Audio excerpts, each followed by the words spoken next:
नमस्कार, सुप्रभात, good morning. ओम श्री ब्रह्मानंदाय नमः। ओम श्री केशवानंदाय नमः। कैसे हैं आप सभी लोग? स्वागत है आप सभी लोगों का संविधान की इस अमृत कथा में। और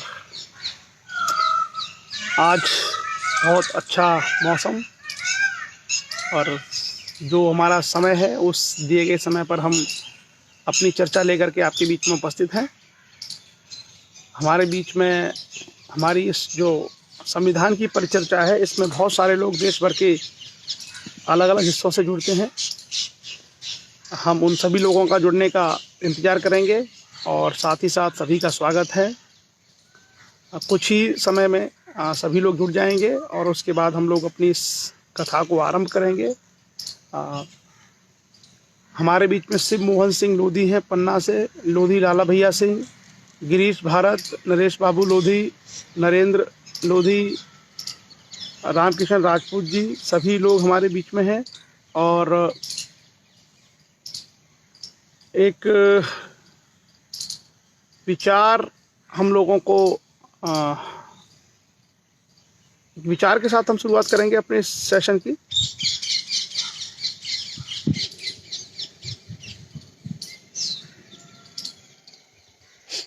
तो हमारे बीच में इंजीनियर प्रवीण राजपूत, श्याम सुंदर राजपूत, रेखा राजपूत,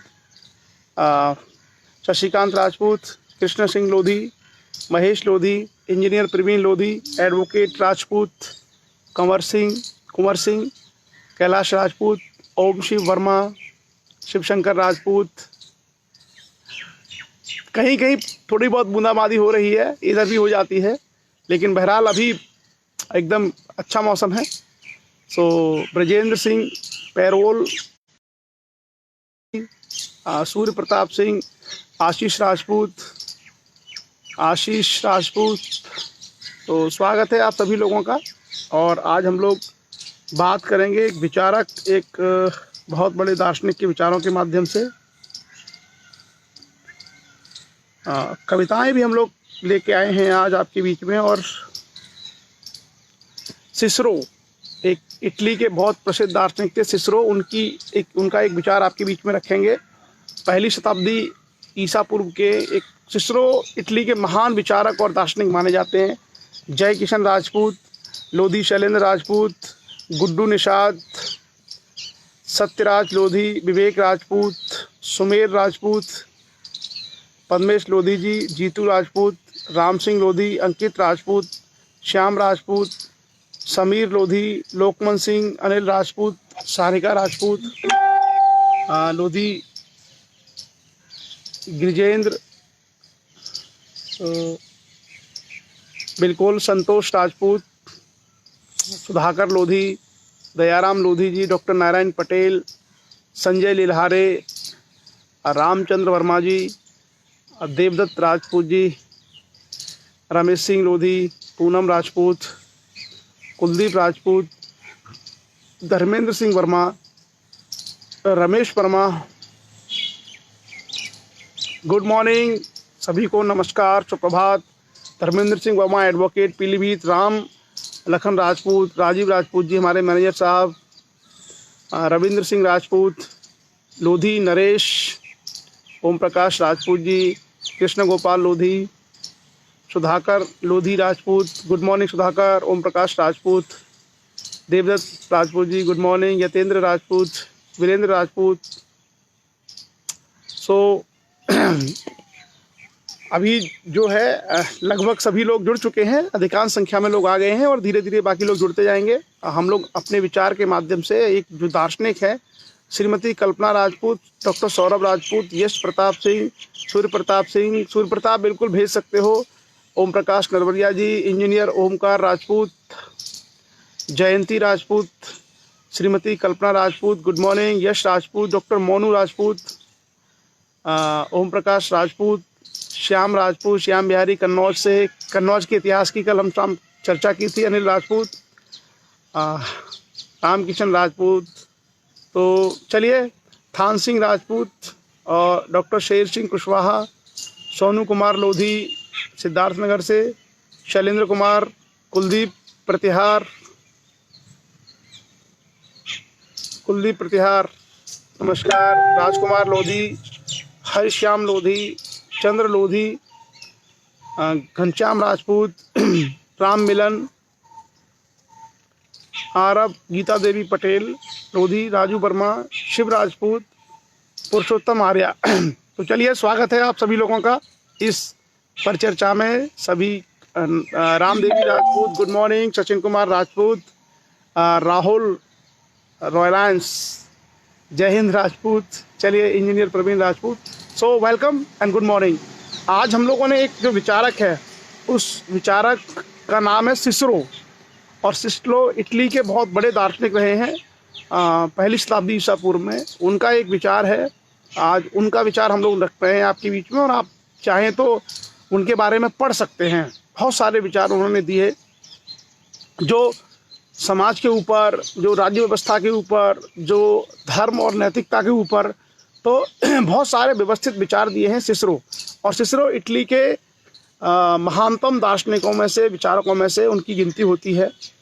और उन्हीं का एक विचार हम आपके बीच में रखेंगे, और उसके बाद हम अपने सेशन को आगे बढ़ाएंगे। सौरभ राजपूत, विमल लोधी, दिनेश श्वेता सिंह, संतोष राजपूत, उन्नाव उत्तर प्रदेश से, मनोज सिंह मंजू, शिवम राजपूत, वीरेंद्र राजपूत बदायूं से, पुष्पेंद्र कुमार राणा, कासगंज लोधी, गुरदीन सिंह राजपूत। चलिए, तो स्वागत है सभी लोगों का। और विचार क्या है सिसरो का, वो हम आपके बीच में रखते हैं। जिस समय अच्छा, लोधी राजू वर्मा डिवाई से, भंवर सिंह नरवरिया साहब भिंड से, एसपी सिंह साहब मेरठ से, नमस्कार सिंह साहब, देव राजपूत, सुनील सिंह जी। लगता है कुछ और लोग अभी रास्ते में रह गए हैं, या तो उनके यहाँ नेट स्लो आ रहा है, या देर से जुड़ पा रहे हैं। चलिए, उनका भी स्वागत करते हैं। Anoop Kumar Verma, Mahendra Pal Rajput ji, Sarika Rajput, Manoj Singh Manju, good morning. सुनील सिंह जी बांदा से, सुप्रभात। तो चलिए, धीरे धीरे कुछ और लोग जुड़ रहे हैं, हम थोड़ी देर और उनकी प्रतीक्षा करें और फिर सिसरो का विचार आपके बीच में रखें। और कल मैंने फेसबुक पर लिखा था कि दो तरह की जो समस्याएं समाज में दिखाई दे रही हैं। मैंने देखा है कि कुछ लोग पोस्ट डालते हैं और वो लिखते हैं कि इससे ना चमचे बहुत जो है जलेंगे, और कुछ लोग पोस्ट डालते हैं कि इससे जो है भक्तों को मिर्ची लगेगी। क्या बनते जा रहे हैं हम लोग? हमारी पहचान जो है समाज में एक अच्छे व्यक्ति की होनी चाहिए। हमारे समाज के जो युवा हैं, इंजीनियर्स की पहचान बनाइए, डॉक्टर्स की पहचान, टीचर की पहचान बनाइए, तैयारी करिए, बिजनेसमैन बनिए। ये सब ये सोशल मीडिया पर लिख करके पोस्ट डालते हैं कि देखिए इस पोस्ट से चमचे छिड़ेंगे। फिर उधर से दूसरी पोस्ट आती है, उस पर लिखा होता है कि इस पोस्ट से भक्त जलेंगे। ऐसा नहीं करना चाहिए। हम लोग पहले इंसान हैं, और उसके बाद हमारी अपनी खुद की पहचान होनी चाहिए। और किसी भी समाज का, अगर समाज इस तरह की चीज़ों में गिरता है तो उसका पतन होना शुरू हो जाता है। आपकी जो बौद्धिकता है वो नष्ट हो जाती है। इसलिए हर समाज को इन सब चीज़ों को लेकर सतर्क रहना चाहिए। और कुछ ज़्यादा नहीं, मुश्किल से 2 या 3% लोग होते हैं, 2 या 3%, 4% लोग बस, उनकी ही पोस्टों के माध्यम से इस तरह का डिवाइड खड़ा होता है सोसाइटी में। और सब लोगों को ये लगता है कि सब ऐसे हैं। ऐसा नहीं है। समाज के 90%, 98%, 97% लोग इन सब चीज़ों से दूर रहते हैं। लेकिन वो 3-4% लोग जो माहौल ख़राब करते हैं, हम सब लोगों को उन सब चीज़ों को प्रति सचेत भी रहना चाहिए। और समझाना है तो समझाइए, नहीं तो अनफ्रेंड करके, ब्लॉक करके, जैसे भी करके ऐसे विचारों को कम से कम हम प्रसारित होने दें, उतना समाज के लिए अच्छा होता है। उसके माध्यम से जो बाकी चीज़ों पर फोकस हो पाता है। जैसे किसी को पढ़ना है तो पढ़ाई में फोकस होगा, किसी को यदि तैयारी करनी है तो तैयारी करने में फोकस होगा, किसी को अगर ये लगता है कि हमें कोई बिजनेस सेटअप करना है तो उसमें उसका फोकस लगेगा। और देखिए, मान लीजिए उदाहरण के रूप में, अगर हमको कोई बिजनेस ही करना है, मान लीजिए एक शॉप हमको खोलनी है, हमें एक दुकान खोलनी है। अभी तो लॉकडाउन चल रहा है, लेकिन जब परिस्थितियां सामान्य हो जाएंगी, हमें कोई एक शॉप खोलनी है। अब उस शॉप में, हमारे जिस मार्केट में हमने दुकान ली, उस मार्केट के आसपास जो है तमाम गांव हैं, तमाम कस्बे हैं, और बहुत सारे लोग रहते हैं, सभी जातियों के, सभी धर्मों के लोग। तो आप अगर दुकान खोल के, क्या ये चाहेंगे कि मेरा सामान जो है ना बिके या उसको लोग ना लें? वो उस तरह की जो सोच होती है, जिसमें हम किसी वर्ग या किसी जाति या किसी समाज के प्रति जो नेगेटिव चीज़ें, नेगेटिव थॉट्स को डेवलप करते हैं, तो आप बिजनेसमैन नहीं बन सकते। आपका काम, आपका जो है धंधा नहीं चलेगा। उसी तरीके से आप कभी भी यदि चाहें कि साहब हम जा कर के एक अधिकारी बने, मान लीजिए एक ऑफिसर हम लोग बनना चाहते हैं, और ऑफिसर बन के हमारा मकसद है कि हम अधिकारी का काम क्या है, समाज के सभी लोगों की सेवा करना, उसका नाम ही है नागरिकों की सेवा करना। आप यदि नागरिकों की सेवा करेंगे तो आप अफसर बन के क्या ऐसा कर सकते हैं कि फला गली में सड़क नहीं हो, उस मोहल्ले में ये वाले लोग रहते हैं तो इनको पीने का पानी नहीं हो, वहाँ पे अगर झगड़े हो रहे हैं तो होने दे, ऐसा कर सकते हैं? नहीं कर सकते। तो हमेशा बहुत व्यापक दृष्टिकोण हमको रखना चाहिए। और इस तरह की जो चीज़ें सोसाइटी में आती हैं, मैं ये देख रहा हूँ कि पिछले समय से बहुत तेज़ी से बढ़ी हैं, सोशल मीडिया पर भी बहुत तेज़ी से बढ़ी हैं। और कोई ऐसे बच्चों को, ऐसे युवाओं को जो इस तरीके से दिग्भ्रमित है, जिनको खुद का कैरियर नहीं पता, वो कहाँ खड़े हैं उनको नहीं पता, लेकिन वो भक्त या चमचा वाले ग्रुप में आ जाते हैं। उनको नहीं मालूम कि हमारा भविष्य क्या होगा, हम अपने पैरों पर खड़े होंगे, हमें क्या काम करने चाहिए, ये उनको कोई अंदाज़ा नहीं है। लेकिन वो उस तरह की चीज़ों में आ जाएंगे और वो शायद उसको यही समझते हैं जैसे उनको वो कोई रोज़गार मिल गया है। उनको लगता है कि हमारा कैरियर यही है। और ये जो सब नशा है, ये नशा आपका बमुश्किल जब आप 18-20 के हैं 24-25 तक चलता है। बस 24-25 के बाद जब एक बार आपका विवाह होता है, जब आपके ऊपर जिम्मेदारियां आती हैं और जब आपके पास आमदनी नहीं है, जब आपके पास सुविधाएं नहीं है, बुनियादी चीज़ें नहीं हैं, स्कूलिंग नहीं कर सकते बच्चों की, कोई बीमार होने पर इलाज नहीं करा सकता, फिर आप देखिए उन घरों की हालत। तो जो इस तरह के युवा नेता और जो भक्त और जो चमचे बने फिरे घूमते हैं, कोई इस ग्रुप में उस ग्रुप में, आगे उनकी क्या हालत होती है। इसलिए एक समय है जब आपका विद्यार्थी जीवन है तो उसका सबसे बड़ा धर्म ही यही है। और मैं कहता भी हूँ लोगों से कि धर्म की परिभाषा ये पूजा पाठ नहीं है। धर्म का मतलब है जो आपकी उम्र वय के अनुसार जो आपके कर्तव्य दिए गए हैं, वो आपके कर्तव्यों का निष्ठापूर्वक पालन करना ही आपका धर्म है। मान लीजिए आप विद्यार्थी हैं और आप पढ़ाई के अलावा अगर सब कुछ करते हैं, आप विद्यार्थी हैं, स्टूडेंट हैं और आप पढ़ते नहीं हैं, तो आप ये मान के चलिए चाहे आप कितने ही मंदिर जाइए, कितने ही आप मठों में जाइए, कितने ही मस्जिद में जाइए, चर्च में जाइए, विद्यार्थी होने के बाद अगर आप नहीं पढ़ते हैं तो आप दुनिया के सबसे बड़े अधर्मी आदमी हैं। आप धर्म का पालन करते ही नहीं है, क्योंकि आपका धर्म था शिक्षा ग्रहण करना, अध्ययन करना, वो आपने किया नहीं। उसी तरीके से मान लीजिए आप शिक्षक हैं और आप शिक्षण कार्य करने के बजाय आप बच्चों को पढ़ाते नहीं हैं, उसके बजाय आप तमाम सारे काम करते हैं, तो आप चाहे कितना ही धर्म करिए, लेकिन वो आप हैं अधार्मिक।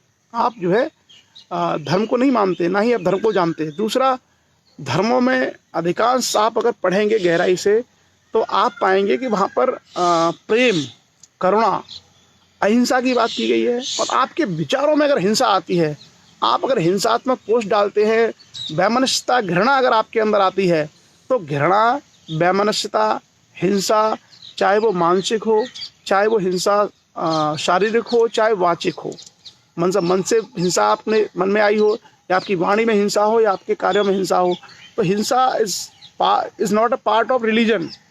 वो मनुष्य के धर्म का भाग ही नहीं है। तो जिस व्यक्ति के अंदर आता है कि हम उसको ये कर देंगे, उसको सबक सिखा देंगे, अब तो ये लिया जाएगा, जब आपके अंदर ये आ गया तो आपके अंदर से धर्म ऑटोमेटिक नष्ट हो गया, क्योंकि धर्म का वो हिस्सा नहीं है, वो अधर्म का हिस्सा है। हिंसा करना, पाप करना, विद्वेष, घृणा फैलाना, ये अधर्म के पार्ट हैं। अगर आप लोग पढ़ेंगे भी उस वाले धर्म को भी, तो आप पाएंगे कि ये धर्म के अंग नहीं है, ये अधर्म के अंग हैं। और जो भी कोई इस तरह की चीज़ें फैलाता है या करता है, तो वो बेसिकली अधर्म को ही प्रमोट कर रहा है, अधर्म को ही बढ़ावा दे रहा है। और आपने देखा होगा कि लोग जो है, जो लोग चीख चीख करके जो चिल्लाते हैं, जो लोग चीख चीख के बोलते हैं, डराते हैं भयंकर जो है आवाज़ों के माध्यम से, वो लोग कौन थे? वो लोग धर्म के संरक्षक या प्रवर्तक नहीं थे, वो अधर्म के प्रतीक थे। वो एक तरीके से अन्याय, अधर्म के प्रतीक थे। और वो लोग इस तरह की चीज़ों को थोपते थे ताकि डर का माहौल क्रिएट हो और लोग जो है हमारी शरण में आए। तो आप कहीं भी उठा के देख लीजिए, पुराना जितना भी आपको ऐतिहासिक या धार्मिक साहित्य मिलेगा, तो अधर्म के जो प्रमोटर थे वो डराते हैं, वो टेरर पैदा करते थे। और जो धर्म की बात करेगा वो आराम से क्या है, संत रविदास, कबीर, बुद्ध, इनकी तरह अपनी वाणी बोलेगा और मानव कल्याण के लिए अपनी वाणी कह करके वो अपने चला जाएगा। वहाँ कभी कौतूहल नहीं है, वहाँ कभी अट्टहास और ये डरावनी वाली बातें नहीं है, या भाषा में कर्कशता नहीं है। तो ये जो सारी चीज़ें हैं, ये सब हम लोगों को सीखनी और समझनी चाहिए। तो हमें हमेशा अपने जो कर्तव्य हैं उन कर्तव्यों का पालन करना चाहिए। विद्यार्थी हैं, पढ़ाई करें। विद्यार्थी जीवन समाप्त हो चुका है, पढ़ाई पूरी हो चुकी है, तो उसके बाद हम लोग रोजगार और अपने पैरों पर खड़े हों। और ज़्यादातर जो लोग मैंने देखा है कि इस तरह की जो भाषाएं लोग बोलते हैं, आप में से अधिकांश लोगों ने देखा होगा कि आपके माता पिता, ज़्यादातर लोगों के परिवार और माता पिताओं का जीवन गरीब और उसमें है। तो ऐसे लोग जिनके माता पिता संघर्ष करते करते अपने बच्चों को पालते हैं, उनके बच्चे जो है हिंसात्मक पोस्ट और इसके माध्यम में फंसे हुए हैं। उनको ये समझ में नहीं आता कि हमको पढ़ लिख करके या अपने पैरों पर खड़े होकर के अपने माता पिता और अपने परिवारों को सपोर्ट करना चाहिए, उनकी मदद करनी चाहिए।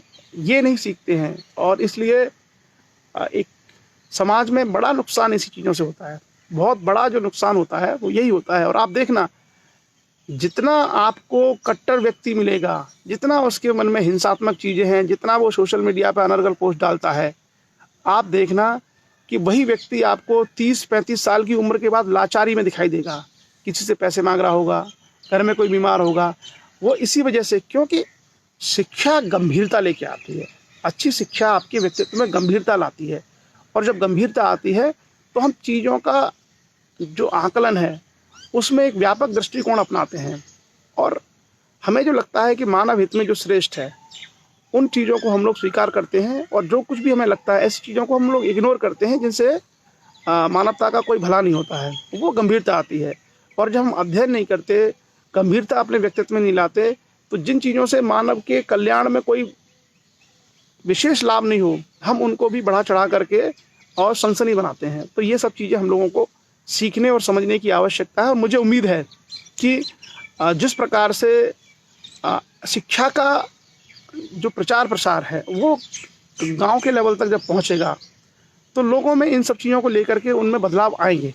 ऐसा नहीं है कि उनमें बदलाव नहीं आएंगे। लोग सोचते हैं, समझते हैं। और व्यक्ति की जो मूल है, इकाई है, हम लोगों को हमेशा ये समझना चाहिए कि हम कहाँ से आए हैं। इतिहास को भी इसलिए पढ़ा जाता है कि इतिहास पुराने सबक सिखाता है, पुरानी चीज़ों के बारे में बता करके हमारे जो नज़रिया है इसको खोलता है कि पहले क्या था। आप जब मनुष्य पैदा होता है एक बच्चे के रूप में, तो आप देखिए उस बच्चे को, अगर मैं ये भी ना कहूँ कि हम आदि मानव तक जाएं, सभ्यता का विकास आदि मानव से हुआ है, हम आदि मानव की बात ना भी करें, मान लेते हैं कि हम इसी जो जिस कालखंड में हम लोग हैं, अगर हम सिर्फ उसकी ही बात करें, एक पर्टिकुलर व्यक्ति की बात करें, तो वो जब बच्चा होता है, तो जो छोटा बच्चा होता है, आप उसको देखना, क्या वो बच्चा, उसके अंदर भेदभाव है लोगों के प्रति? क्या उस बच्चे के अंदर, जब कोई बच्चा शिशु है, छोटा है, क्या उसके अंदर दुनिया के प्रति उसके मन में नफरत है? क्या वो हिंसात्मक है? क्या वो इस तरह की चीज़ें करता है? नहीं। तो इसका मतलब है कि ईश्वर या प्रकृति, जिसने भी उसकी रचना की, उसने उसको क्या बनाया? उसने उसको पवित्र बनाया। उसके अंदर ना हिंसा है, ना उसके अंदर विद्वेष है, ना उसके अंदर विभेद है। वो एक स्वच्छ साफ प्राणी के रूप में आता है और सभी से स्नेह करता है। आपने देखा, छोटा बच्चा सब लोगों के साथ कितना अच्छा लगता है। और जैसे जैसे वो बड़ा होता है, तो समाज में एक तरफ अच्छाइयाँ होती हैं और एक तरफ बुराइयाँ होती हैं। अच्छाइयाँ अपना प्रभाव डाल के उसके व्यक्तित्व का निर्माण करती हैं, और बुराइयाँ अपना प्रभाव डाल के उसके व्यक्तित्व को विकृत करती हैं। इसका मतलब है कि अच्छाइयाँ और बुराइयाँ मनुष्य निर्मित हैं। यहाँ पर समाज में उनका सृजन होता है, और उस सृजन के माध्यम से किसी भी व्यक्ति के व्यक्तित्व का आगे चल करके विकास होता है। तो जो चीज़ें मनुष्य निर्मित हैं यहाँ पे, इसका मतलब है वो पूरी तरीके से कृत्रिम है, क्योंकि उसका जो मूल गुण है वो क्या है? मूल गुण उसका करुणा है, प्रेम है। उस बच्चे के अंदर क्या है? एक तरीके से हम लोग कह सकते हैं कि एक ऐसा वो है कि जिसको हर कोई पसंद करता है, निष्कपट, निश्चल। और यहाँ आकर के उसको इस तरह की चीज़ें सीखने को मिलती हैं जो उसके व्यक्तित्व को बेकार करती हैं, और वही व्यक्ति समाज का भी हिस्सा है तो समाज को बेकार करती हैं। इसलिए हम सब लोगों को ये सारी बातें विशेष तौर पे ध्यान रखने की और समझने की आवश्यकता है। और उसके लिए सबसे अच्छा तरीका यही है कि जो हमारे कर्तव्य हैं, हम किसान हैं कोई बात नहीं, किसान अच्छा काम है, लेकिन ईमानदारी पूर्वक खेती करें, हम लोग अपने काम करें, बच्चों को पढ़ाएं, जो भी हमारा दायित्व बनता है। अब उसके बाद हम लोग आते हैं सिसरो के विचार पर, और अभी सब लोग अब चर्चा में जुड़ चुके हैं। और आज का विचार है, जिस समय को अन्य व्यक्ति, सिसरो एक महान दार्शनिक थे इटली के, उनका विचार है कि जिस समय को अन्य व्यक्ति जनता के दिखावे और शारीरिक तथा मानसिक विश्राम में व्यय कर देते हैं, जिस समय को अन्य व्यक्ति जनता के दिखावे और शारीरिक तथा मानसिक विश्राम में व्यय कर देते हैं, वही समय मैं तत्व ज्ञान के चिंतन में और अध्ययन में लगाता हूँ। बहुत अच्छी सीख है जो सिसरो का दर्शन है। सिसरो का दर्शन बहुत अच्छी सीख है। अगर आप इस लाइन को बहुत गौर से सुने तो सिसरो कहते हैं कि जिस समय को अन्य व्यक्ति जनता के दिखावे और शारीरिक तथा मानसिक विश्राम में लगा देते हैं, या तो आप जनता का दिखावा कर रहे हैं, या आप शारीरिक रूप से आराम कर रहे हैं, सो रहे हैं, या मानसिक रूप से आपने सोचना बंद कर दिया है, उस समय को मैं ज्ञान, आत्मचिंतन और तत्व ज्ञान के चिंतन में और अध्ययन में लगाता हूँ, ताकि मैं सीख सकूँ। तो जो चीज़ें हैं कि जिन जिन लोगों ने बड़ी बड़ी उपलब्धियां हासिल की हैं, अच्छे अच्छे कार्य किए हैं, वो अपने समय का सदुपयोग करते हैं। और आप सभी लोग भी समय का सदुपयोग कर रहे हैं। आप सभी लोग देखिए, इसी समय पे हमारी परिचर्चा में लगभग 200 लोग सुबह जुड़ते हैं, और 200 लोग 1-1.5 घंटे बैठ करके हम लोग क्या बात करते हैं, ज्ञान की बातें, भाई संविधान में क्या लिखा हुआ है, उसका लाभ हमारे समाज को, बच्चों को कैसे मिलेगा, ये सारी की सारी चीज़ें हम लोग सीखते हैं और उसका लाभ मिलता है। ये एक ऐसे व्यक्ति की पहचान होती है, जो लोग इस तरह की चीज़ों में इन्वॉल्व होते हैं, वो समाज का भला करते हैं, वो लोग अपने जीवन को आगे बढ़ाते हैं, अपने जीवन को उन्नत करते हैं, उनके विचारों में शुद्धता आती है, उनके विचारों में परिपक्वता आती है। एक बहुत बड़ा वर्ग आपने देखा होगा, उसका काम है सुबह सुबह उठ करके सोशल मीडिया पर टिकटॉक चलाना, 2-4 नेताओं को गाली देना, 2-4 नेताओं के बारे में अच्छी बातें लिखना, और किसी धार्मिक कट्टरता की पोस्टें डालना, ये सारे काम होंगे। तो वो जो लोग हैं, उनका जीवन क्या है, उनके जीवन में और जो पशु हैं उनके जीवन में कोई बहुत अंतर नहीं है, कोई बहुत ज़्यादा उनमें अंतर नहीं होता है। क्यों? क्योंकि पशु का भी काम क्या है, उठना खाना सोना, उठना खाना सोना। मनुष्य की जो पहचान है, मनुष्य की पहचान ये होती है कि मनुष्य निरंतर चिंतन करे, और निरंतर चिंतन उसको मनुष्यता की ओर ले जाता है। और जब हम मनुष्यता की ओर लेके जाएंगे तो हमेशा हमारे मन में सिर्फ ये नहीं आएगा कि मनुष्यों का कल्याण हो, हम ये भी चाहेंगे कि प्राणियों का कल्याण हो, हम ये भी चाहेंगे कि प्रकृति का संरक्षण हो। तो हमारे भाव अधिक सकारात्मक होंगे, हमारे विचारों में अधिक व्यापकता आएगी। इसलिए आवश्यक होता है कि बुद्धिजीवी जो लोग होते हैं, जिनमें परिपक्वता आती है, जिनमें गंभीरता आती है, वो व्यापक दृष्टिकोण के माध्यम से समाज व्यवस्था और प्रकृति को बढ़ावा देते हैं, उसका संरक्षण देते हैं। आगे हम लोग आते हैं अब, और ये हमें सबको रोकना है। दरअसल ये चर्चा करने के पीछे मेरा एक मकसद ये है कि हम सभी लोगों को इस तरह की चीज़ों को रोकना है। जो लोग इस तरह की चीज़ों में इन्वॉल्व हैं, वो उनके पास सबसे बड़ी जो समस्या है वो क्या है, वो अज्ञानता है। उन सभी लोगों के पास सबसे बड़ा समस्या अज्ञानता की है, और इसी अज्ञानता के आवेश में आकर के वो ये नहीं जानते कि हम जो पोस्ट डाल रहे हैं, क्या इससे हमारे समाज का भला होगा, हमारे परिवार का भला होगा, नहीं जानते। कई लोग तो इस तरह की चीज़ों में लिप्त है कि वो उस तरह के विचारों को, उस तरह की राजनीति की पोस्टों को बढ़ावा देते हैं, जिससे आपके समाज का ही शोषण और पतन होता है। क्यों? क्योंकि उन लोगों को ये जानकारी नहीं है। और दूसरा मैं आपको बताऊं कि मैंने एक बार चर्चा की थी, आज फिर से थोड़ी देर चर्चा कर लेता हूं मैं आपके साथ में, कि जो लोग हाई स्कूल, इंटर और इस तरह के जो बच्चे हैं, जो बहुत ज़्यादा राजनीतिक पोस्टें डाल करके इधर उधर के विवाद करते रहते हैं, मैं आपको बताऊं, सबसे आसान काम है अपने जो घरवार के हम काम करते हैं, खेती बाड़ी के काम करना आसान काम है। उससे ऊपर अगर हम आगे बढ़ते हैं तो आगे बढ़ करके हम क्या करते हैं, आगे बढ़ के हम देखते हैं कि सरकारी नौकरियों के हिसाब से अगर हम सोचें तो जो ग्रुप डी के जो लोग हैं, उनको कुछ योग्यता चाहिए होती है, एटलीस्ट हाई स्कूल मैट्रिक, और तब वो लोग ग्रुप डी में जा कर के काम करते हैं। तो कुछ उनको योग्यता चाहिए होती है और उनका काम कठिन हो जाता है। उसके बाद आगे हम और बढ़ते हैं तो ग्रुप सी, यानी ग्रुप सी के जो लोग आते हैं, क्लरिकल जो ग्रेड में लोग आते हैं, उनको उससे और अधिक योग्यता चाहिए होती है और उनको और उनके कार्य और थोड़े से जटिल होते चले जाते हैं। उन कार्यों को करना और थोड़ा कठिन हो जाता है। उसके बाद ही हम आगे देखें तो आगे हम देखेंगे कि उसके बाद ग्रुप बी यानी क्लास 2 के जो लोग आते हैं वो होते हैं। तो उनकी योग्यता, उनकी पढ़ाई लिखाई और अधिक होती है और उनकी जो कार्य है वो और कठिन हो जाते हैं। उसके ऊपर और हम जाएँ तो ग्रुप ए के लोग आते हैं और उनकी जो पढ़ाई लिखाई है, उनकी जो ट्रेनिंग है, उनके जो कार्य हैं और कठिन हो जाते हैं और ज़्यादा हो जाते हैं। इन सब लोगों के ऊपर तमाम तरह के प्राइवेट सेक्टर को भी अगर हम जोड़ लें, सबको जोड़ लें, सारी जो चीज़ें चलती हैं, बिजनेस है, प्राइवेट सेक्टर है, सब कुछ को जोड़ लें, तो बिजनेस करने के लिए MBA चाहिए, CA चाहिए, प्राइवेट सेक्टर में इंजीनियर चाहिए, आर्किटेक्टर चाहिए, ये सबको अगर हम लगा लें, क्लास 1 को भी लगा लें, सबको लगा लें, तो इनके कार्यों को करने के लिए विशेष योग्यता चाहिए, बहुत अच्छी पढ़ाई लिखाई चाहिए और क्या चाहिए हमें इसके लिए एक ट्रेनिंग चाहिए और एक ज्ञान चाहिए, तब जा कर के हम ऐसे काम कर पाते हैं। अब देखिए, इन सब के ऊपर जितनी मैंने अपनी चीज़ें बताई हैं जिसमें बहुत योग्यता चाहिए, उन सब के ऊपर होते हैं राजनीतिक लोग, इन सब के ऊपर होती है पॉलिटिक्स।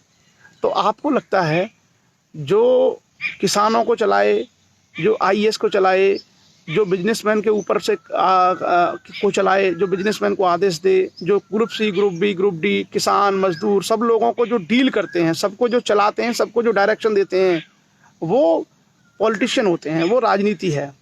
तो आपको लगता है कि राजनीति कोई इतने टुच्चे मुच्चे स्तर की कला है?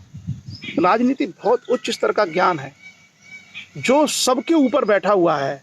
जो पढ़े लिखे इंजीनियर्स हैं, पढ़े लिखे IAS हैं, पढ़े लिखे साइंटिस्ट हैं, पढ़े लिखे तमाम तरह के जो बिजनेसमैन हैं, उन सबके ऊपर बैठा है पॉलिटिशियन। और वो पॉलिटिशियन नीति निर्माण के कार्य करते हैं, वो पूरे देश का संचालन करते हैं और उनके डायरेक्शन सबको दिए जाते हैं। तो हमें लगता है कि जो हाई स्कूल इंटर वाले बच्चे जो पोस्टें डाल करके राजनीति की इधर उधर की डालते हैं, क्या उनको इसका ज्ञान हो सकता है? इतने सारे लोगों के ऊपर वो लोग बैठते काम करते हैं। असली जो राजनीतिज्ञ हैं, ऐसे नहीं कि कोई भी विधायक है वो कुछ बन गया, वो नहीं, जो वास्तव में जिनके पास थॉट्स प्रोसेस है, जिनके पास डिसीजन मेकिंग एबिलिटी है, उनकी मैं बात कर रहा हूँ। तो जो राजनीति है वो सर्वश्रेष्ठ स्तर की कला है। हाईएस्ट लेवल उसमें नॉलेज चाहिए, हाईएस्ट लेवल उसमें स्किल चाहिए। और आपके पास क्या है? आपके पास हाई स्कूल इंटर की पढ़ाई लिखाई है और उसके माध्यम से आप कभी इस नेता के, कभी उस नेता के, कभी किसी के चमचे बने, कभी किसी के भक्त बने घूम रहे हो। जो सारे के सारे डिपार्टमेंट, सारे के सारे ऑर्गेनाइजेशन, सारा का सारा सोसाइटी का सेटअप है, उस पूरे के पूरे सेटअप वो एक तरीके से ऊपर बैठ करके डायरेक्शन देते हैं, निर्णय लेते हैं। वहाँ कितने बड़े ज्ञान की आवश्यकता है। मैं ये संदेश इसलिए देना चाह रहा हूँ कि जिन भी लोगों को राजनीति में इंटरेस्ट है, उनको ये समझना चाहिए कि राजनीति बहुत उच्च स्तर के ज्ञान की अपेक्षा करती है। बहुत उच्च स्तर का ज्ञान आपको चाहिए, तब आप राजनीति को समझ सकते हैं, उसको कर सकते हैं। ये सोशल मीडिया पर उस नेता की जिंदाबाद मुर्दाबाद, ये राजनीति नहीं है। आप कुछ भी नहीं जानते, आप उसमें टूल्स हैं, उपकरण हैं, आप एक कठपुतली हैं जिसका इस्तेमाल किया जाता है। अगर आपको यही फील्ड चुनना है तो आप अपने ज्ञान के स्तर को, क्वालिटी के स्तर को, लीडरशिप स्किल को बढ़ाइए, तब जाइए आप उस क्षेत्र में। आपको जानकारी है नहीं, आपको ज्ञान है नहीं, और आप उसका दुरुपयोग करते हुए सामाजिक व्यवस्था को असंतुलित करने का प्रयास करते रहते हैं। ऐसा बहुत सारे युवा करते हैं और मुझे बड़ा अफसोस होता है कि इस ज़माने में जब इतनी सारी सूचनाएं हमारे पास हैं, इतने सारे ज्ञान के साधन, चाहे वो किताबों के माध्यम से हों, चाहे वो इंटरनेट के माध्यम से हों, ये सारे ज्ञान के साधन हमारे पास हैं, तो क्यों हम उसका उपयोग नहीं करते? क्यों हम उसके बारे में नहीं पढ़ते? और एक और चीज़ मैं यहाँ पे आपसे कहूँगा कि मैं संकेत में अपनी बात रखूँगा, आप लोग समझ लीजिए मैं क्या कहना चाहता हूँ। दुनिया में क्वालिटी जो होती है, योग्यता जो होती है, स्किल जो होता है, उसका विकल्प पहले भी कभी नहीं था, आज भी नहीं है और भविष्य में कभी नहीं होगा। संख्या बल जो होता है, जो संख्या होती है, बहुत सारी संख्या, कुछ लोग संख्या बल को बल मान करके राजनीति के बारे में विचार करना शुरू कर देते हैं। लेकिन आप हमेशा याद रखिए, जो आपकी जो योग्यता है, अगर वो योग्यता आपके अंदर है तो आप किसी भी परिस्थितियों में कहीं भी अपना स्थान बना लेंगे। जैसे उदाहरण के रूप में, आप यदि किसी जंगल में जाएं और जंगल में बहुत सारे जानवर होते हैं, जंगल में शेर भी है, जंगल में भेड़ भी है, जंगल में हिरन भी हैं, जंगल में नीलगाय भी हैं, जंगल में आपको तमाम जंगली जानवर मिलेंगे। लेकिन उन जंगली जानवरों में आप देखेंगे कि किसी एरिया में शेर जो है पूरे के पूरे उसका नेतृत्व कर रहा होगा, किसी एरिया में कोई और शक्तिशाली जानवर होगा वो उसको लीड कर रहा होगा, और जिनकी संख्या बहुत ज़्यादा है। जैसे आप देखेंगे हिरन, आप कभी जंगल सफारी करने जाइए तो आपको हिरन बहुत मिलेंगे, सैकड़ों हज़ारों की संख्या में हिरन घूम रहे होंगे। भैंस, जंगली भैंस आपको हज़ारों की संख्या में घूम रही होंगी। लेकिन वो हिरन, वो हज़ारों भेड़, वो हज़ारों भैंस वो लीड नहीं कर रहे। क्यों? सोच के समझ देखिए आप, क्या उनकी संख्या नहीं है? कितनी आबादी है उनकी? बहुत आबादी है, फिर भी वो लीड नहीं कर रहे। क्यों? क्योंकि नेतृत्व के लिए योग्यता चाहिए, नेतृत्व के लिए बुद्धिमत्ता चाहिए, और वो योग्यता और बुद्धिमत्ता शेर में होती है तो वो लीड करता है। इसी प्रकार से समाज में जो हम भीड़ को एक बल के रूप में समझने लगते हैं, ये गलतफहमी है। आपके अंदर अगर योग्यता नहीं है, काबिलियत नहीं है, तो आपके पीछे जो भीड़ है वो भीड़ आप उसको मैनेज नहीं कर सकते, उन लोगों को आप समझा नहीं सकते।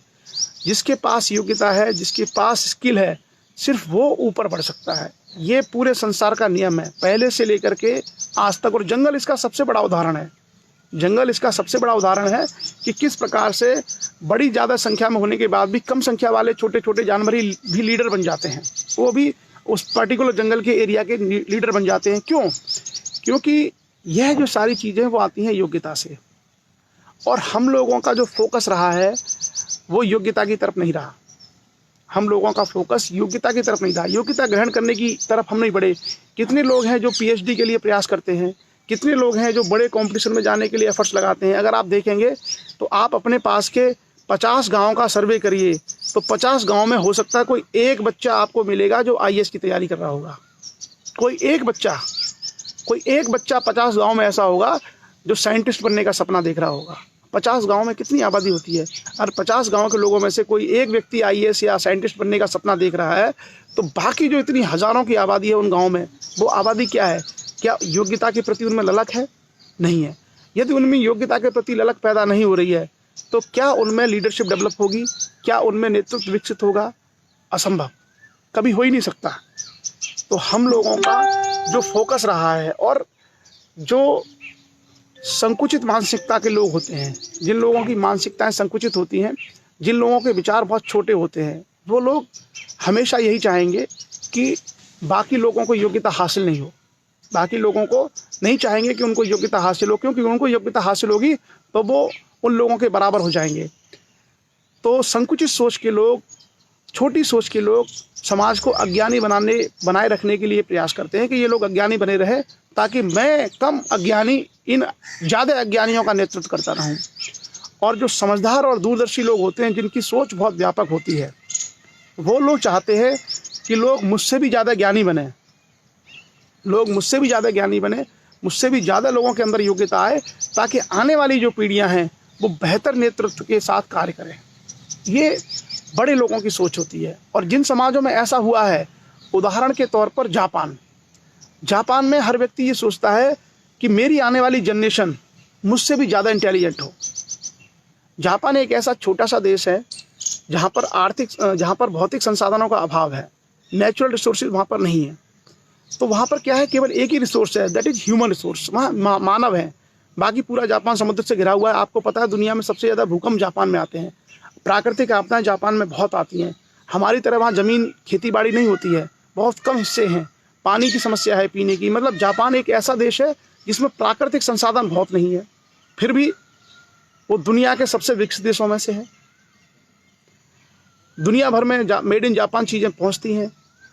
क्यों? कैसे हुआ ऐसा? क्योंकि जापान के लोगों ने, जापान की सभ्यता ने अपने लोगों को योग्य बनाया, उन्होंने अपने लोगों को पढ़ाया, और हमेशा ये प्रयास रहा कि हमारी आने वाली पीढ़ी हमसे भी ज़्यादा योग्य हो, हमसे भी ज़्यादा पढ़ी लिखी हो, हमसे भी ज़्यादा काबिल हो। तो ऐसे अगर लोग आएंगे तो वो अपने समाज के निर्माण में, अपने राष्ट्र के निर्माण में बेहतर योगदान देंगे। और हमारे जो परंपरा अपने समाजों में हम लोग देख रहे हैं कि एक अनपढ़ आदमी लीड करके ये चाहता है कि मुझसे भी ज़्यादा अनपढ़ लोग बने रहे ताकि मुझ अनपढ़ का काम चलता रहे। तो ये जो सोच है, और इस सोच को ऐसे जो युवा हैं, जिन युवाओं के पास पढ़ाई लिखाई नहीं पहुंच पाई है, वो उसको प्रचारित प्रसारित करते हैं। आप सभी बुद्धिजीवी पढ़े लिखे लोग हैं, ये हमारा नैतिक दायित्व होता है। प्रत्येक समय के प्रति, जिस युग में हम रहते हैं उस युग के प्रति हमारा कर्तव्य होता है कि जिस इरा में, जिस युग में हम जी रहे हैं, वहाँ पर मानव मात्र के कल्याण के लिए, उसकी भलाई के लिए हमने क्या प्रयास किए। जरूरी नहीं है, कई बार शायद लोगों को लगता है कि साहब हम तो इस काबिल नहीं है, हम ये कैसे योगदान दे पाएंगे। हर व्यक्ति चाहे जिस भी स्वरूप में काम करता है, उस हर व्यक्ति की महत्ता है। शिक्षक अपना बहुत बड़ा योगदान दे सकता है, एक व्यक्ति जो किसान है वो बहुत बड़ा योगदान दे सकता है, एक व्यक्ति जो अन्य विभाग में कर्मचारी है बहुत बड़ा योगदान दे सकता है। जरूरी नहीं है कि आप अधिकारी हैं तो बहुत बड़ा योगदान देंगे, या आप राजनेता हैं तो बहुत बड़ा योगदान देंगे। आप जिस भी रूप में हैं, समाज की बेहतरी के लिए, समाज की भलाई के लिए बहुत बड़ा योगदान दे सकते हैं। और हम तो हमारे पास उदाहरण और प्रसंग भरे हुए हैं। आप देखिए स्वामी ब्रह्मानंद जी, जिनकी हम लोग चर्चाएं करते हैं, स्वामी ब्रह्मानंद जी की शिक्षा और उनकी सारी चीज़ों को आप देखेंगे तो वो कोई समाज में बदलाव उन्होंने 1938 में शुरू किया। तब तो वो कुछ नहीं थे, फकीर थे। वो क्या थे? वो संत थे, फकीर थे, कुछ नहीं था उनके पास। तब उन्होंने बदलाव कर दिया। सांसद तो स्वामी ब्रह्मानंद जी 1967 में जाके बने, और जबकि उन्होंने कॉलेज की स्थापना 1938 में कर दी थी। तो जो इच्छा शक्ति होती है, जो बेहतर करने की सोच होती है, ये इसका संबंध आपकी पद से नहीं है। हम किसी भी रूप में हैं, वहाँ ये कार्य हम लोग बहुत आसानी से कर सकते हैं। तो इन सब चीज़ों का हम लोग ध्यान रखें, और हमारे आसपास के परिवेश में इस तरह की चीज़ें आपको अक्सर मिलेंगी। कुछ आपको युवा ऐसे मिल जाएंगे, भटकते हुए नौजवान, कुछ आपको ऐसे लोग सोशल मीडिया पे मिल जाएंगे। मैंने देखा है कई बार प्रौढ़ जो लोग हैं, मैच्योर लोग हैं, उनके अंदर भी ये सब चीज़ें भरी हुई हैं। और इसका एक बड़ा कारण क्या है? इसका एक बड़ा कारण है पूर्वाग्रह। पूर्वाग्रह का मतलब होता है कि हम किसी चीज़ को लेकर के पूर्व अवधारणा बना के अपने मन में बैठे हैं कि वो चीज़ गलत है। वो बना ली है हमने, मान्यता में हम मानते चले आ रहे हैं, हमने उसको पढ़ाया नहीं है, हमने उसके बारे में कोई अध्ययन नहीं किया, कोई जानकारी नहीं की है। एक पूर्वाग्रह से हम ग्रसित हो चुके हैं। जैसे मान लीजिए, मैंने देखा है कि प्रैक्टिकल में आपको उदाहरण बता रहा हूँ कि ग्रामीण समाज में अगर आप उदाहरण के रूप में देखें तो ग्रामीण समाज में जो लोग जिनको महात्मा गांधी हरिजन कहते थे, या जो लोग गांव में इस तरह के जो समुदाय में लोग रहते थे, उनके प्रति बहुत सारे लोगों में पूर्वाग्रह। क्या पूर्वाग्रह होता था कि ये गंदे हैं, ये हैं, ये हैं, ये हैं, इस तरह के पूर्वाग्रह चलते थे। और मैं आपको बताऊं, कई बार जो है जिन धर्मों से आपका संपर्क नहीं होता है, जैसे मान लीजिए आप अपने धर्म के लोगों से चर्चा करते हैं, आपका दूसरे धर्मों से अगर आपका संपर्क नहीं होता तो उनके बारे में पूर्वाग्रह है कि वो ऐसे करते होंगे, वो अपवित्र होंगे, उनमें ये दिक्कत होगी, उनमें ये दिक्कत होगी, जबकि हमारा इंटरेक्शन उनसे नहीं हुआ है, हमारा उनसे कोई व्यवहार नहीं हुआ है, तो हम उनकी चीज़ों के बारे में जानते नहीं है, लेकिन पूर्वाग्रह है। और इस पूर्वाग्रह के कारण क्या होता है कि हम जानने का प्रयास भी नहीं करते, और इसके कारण से हम अपने आप को एक बंद खोल में कैद कर लेते हैं। उस खोल को तोड़ करके जानने का, उनको समझने का प्रयास नहीं करते। और जहाँ जहाँ हम जानने का प्रयास नहीं करेंगे, समझने का प्रयास नहीं करेंगे, वहाँ पर क्या होगा कि वहाँ हम अज्ञानता का, अहम का और संकुचितता का शिकार होते चले जाएंगे। चीज़ें बहुत नैरो होती चली जाएंगी हमारी सोच में, और फिर दूसरों के प्रति हमारे मन में या तो घृणा आएगी, या तो हमारे मन में उनके प्रति हे पैदा होगा, या हमारे मन में उनके प्रति कहीं ना कहीं ईर्ष्या पैदा होगी। और इस तरह की चीज़ें दूसरों के लिए कितना नुकसान करेंगी, उससे पहले आपके व्यक्तित्व को पूरी तरीके से विकृत कर देंगी। और यही बहुत बड़ी समस्या रही है। इसलिए कहा जाता है कि शिक्षा का जो व्यापक उद्देश्य होता है वो आपको नौकरी देना नहीं है, आपको आजीविका का रास्ता देना नहीं है, वो उसका एक साधन है शिक्षा का। लेकिन शिक्षा का वास्तविक कार्य होता है आपके व्यक्तित्व को बहुआयामी करना, मल्टी डायमेंशनल पर्सनैलिटी में आपको बदलना, जहाँ आपके विचारों में व्यापकता है, जहाँ आपके दृष्टिकोण में दूरदर्शिता है। जब ये सारी चीज़ें आती हैं तब जा कर के हम संसार को, समाज को और दुनिया को समझते हैं। तो मैं ये चाहूँगा कि आप सभी लोग विद्वान और बुद्धिजीवी लोग हैं, आप सब लोग इस तरह के प्रयास करें। और देखिए होता है, आज हम लोगों का 200-250 लोगों का एक समूह है जिसमें हम लोग अच्छी पढ़ाई लिखाई की बातें करते हैं, और उससे आगे भी बहुत सारे लोग ऐसे हैं जो ये सारी चीज़ें आगे जा कर के और दूर तक फैलाते हैं। तो जब कुछ लोग बुराई फैला सकते हैं, आपने देखा टीवी चैनल्स पे क्या चलता है, आप लोग देख ही रहे होंगे कि टीवी चैनल्स पे क्या चलता है।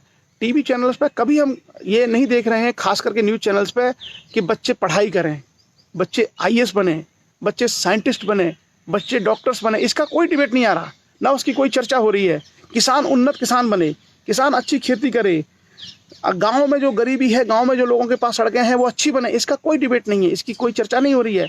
आप देखिए किस तरह के मुद्दे, किस तरह की बातें हो रही हैं, जहाँ लोगों के मन में जहर भरा जाए, जहाँ उनके मन में मतलब विभेद पैदा हो, जहाँ उनके व्यक्तित्व खराब हों, इस तरह की चीज़ें आपको वहाँ दिखाई देंगी सब।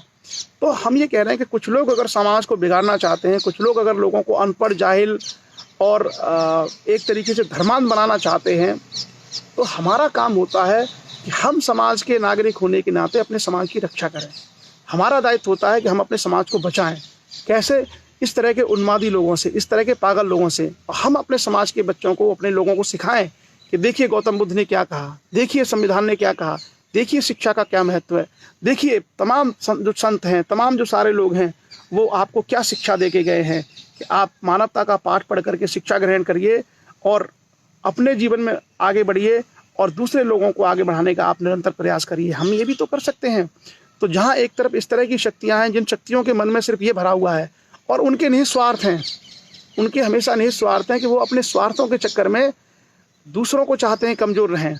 एक अच्छा और बहुत समझदार व्यक्ति जिसका हृदय विशाल है, वो हमेशा चाहेगा कि गरीब से गरीब व्यक्ति के पास भी भोजन और संसाधन हो, सुविधाएं मिलें। एक अच्छे दिल का व्यक्ति हमेशा चाहेगा कि गरीब से गरीब का बच्चा भी पढ़े। एक अच्छे से अच्छा, जो अच्छा व्यक्ति है, जिसकी सोच अच्छी है, वो चाहेगा कि सभी लोगों का जीवन सुख शांति पूर्वक बीते। और जहाँ एक तरफ बुराई फैलाने वाले इस तरह के लोग हैं, उसी प्रकार समाज में अच्छी बातों को मानने वाले, अच्छे कार्यों को करने वाले लोग भी बहुत हैं। बस उनको नेतृत्व करना चाहिए, उनको लीड करना चाहिए। हम लोगों ने, आप सब ने देखा होगा कि समाज में परंपराएं नहीं थी शिक्षा के बारे में। बहुत सारे लोग हमसे पहले भी थे और सदियों से चले आ रहे थे, लेकिन एक माहौल चेंज हुआ करके। अगर हम देखें, अगर हम उन चीज़ों को करके देखें तो होता है। हम लोगों ने अपने जो हमारा काम है ऑफिस के अलावा, हमने अपने समय के साथ गांव में जा कर के लोगों को समझाना शुरू किया कि भाई आप अपने बच्चों को पढ़ाइए, आप अपने बच्चों को शिक्षित करिए, उनको सिविल सेवा, साइंटिफिक फील्ड्स, मेडिकल इंजीनियरिंग में भेज कर तो देखिए, हो सकता है कुछ बच्चे बने, और बनते हैं बच्चे। आजकल आपने देखा होगा कि समाज के जो बच्चे हैं उनके सिलेक्शन का रेशियो बढ़ गया है। पहले जितने बच्चे सेलेक्ट होते थे उससे ज़्यादा बच्चे अब सेलेक्ट होना शुरू हो गए हैं, और उससे ज़्यादा बच्चे तैयारी करना शुरू हो गए। तो क्यों नहीं होगा? जब गलत लोग बुरी चीज़ों को फैला सकते हैं, समाज को ख़राब कर सकते हैं, तो क्या अच्छे लोग अच्छी चीज़ें फैला करके समाज को बेहतर नहीं कर सकते? क्या वो समाज का उद्धार नहीं कर सकते?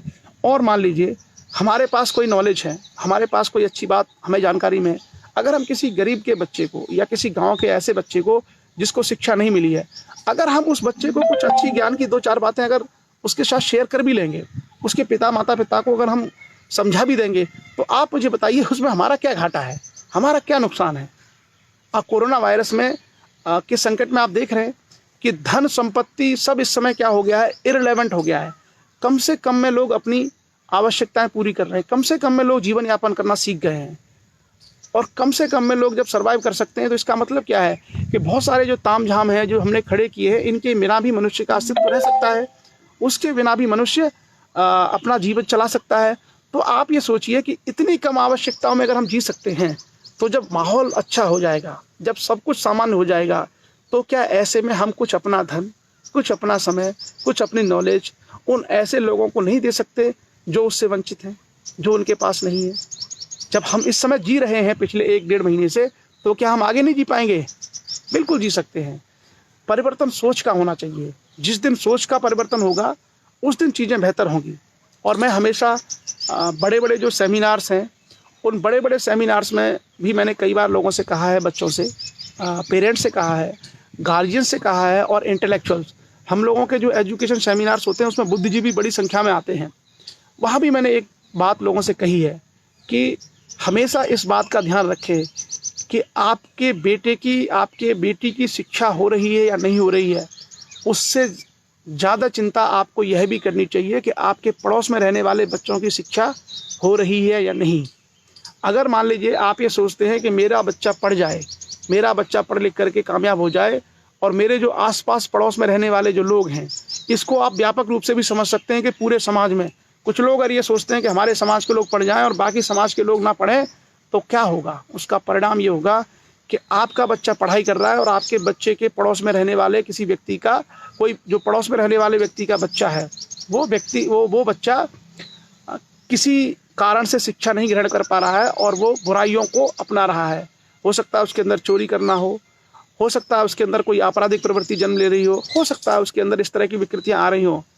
यह भी संभव है कि आपके बच्चे और उस बच्चे का आपस में इंटरेक्शन हो, और आपके बच्चे का और उस बच्चे का लगातार इंटरेक्शन अगर हो रहा है, तो जो आपके पड़ोस में रहने वाला बच्चा अगर शिक्षा से वंचित रह गया है और उसके अंदर आपराधिक मनोवृत्ति आ गई है, तो वो आपराधिक मनोवृत्ति, वो अशिक्षा आपके बच्चे को भी कुप्रभावित करेगी, और आपका जब बच्चा कुप्रभावित होगा तो पड़ोसी के बच्चे के साथ साथ आपका अपना बच्चा भी बर्बाद होगा।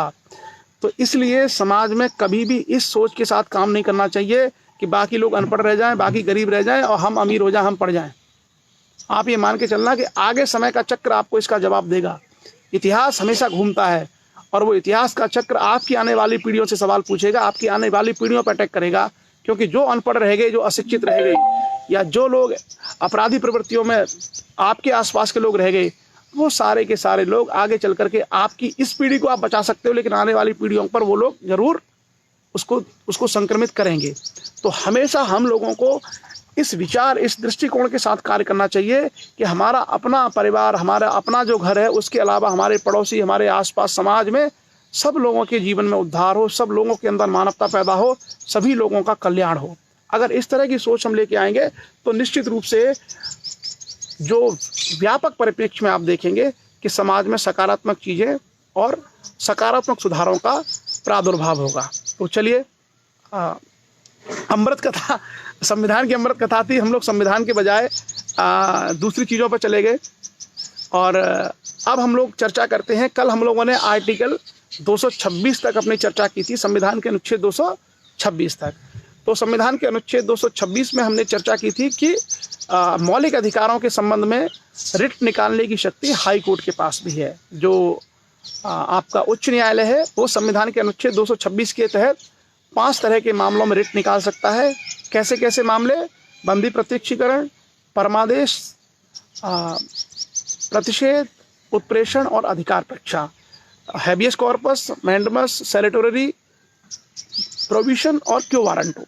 इसकी चर्चा हम लोग ऑलरेडी कर चुके हैं, और आप में से अधिकांश लोगों को ये पहले भी जब हमने चर्चा की थी सर्वोच्च न्यायालय के संबंध में, वह भी आपको याद होगा। आज हम लोग कल हमने चर्चा उच्च न्यायालय के संबंध में भी की थी कि उच्च न्यायालय संवैधानिक अधिकारों के अलावा वैधानिक जो चीज़ें हैं, वैधानिक अधिकार हैं, आप उस वैधानिक अधिकारों के संबंध में भी रिट निकाल सकते हैं। कि अगर मान लीजिए आपके सर्वोच्च न्यायालय वैधानिक अधिकारों के संबंध में रिट नहीं निकाल सकते, सर्वोच्च न्यायालय केवल और केवल मौलिक अधिकारों के संबंध में 5 तरह की रिट निकालते हैं। लेकिन हाई कोर्ट के पास जो शक्ति है, वो मौलिक अधिकारों के अलावा यदि कोई वैधानिक अधिकार है, उसके संबंध में भी रिट निकालने की शक्ति प्राप्त है। तो यदि कभी आपसे यह सवाल पूछा जाता है किसी प्रतियोगी परीक्षा में, या आपके कोई तैयारी करने वाले बच्चे हैं, तो उससे अगर कभी ये पूछा जाता है कि रिट निकालने की शक्ति किसके पास है, तो वो रिट निकालने की शक्ति आपका जो हाई कोर्ट है, उस हाई कोर्ट के पास सुप्रीम कोर्ट से ज़्यादा है। ये एक छोटा सा अंतर आप लोग याद रखना।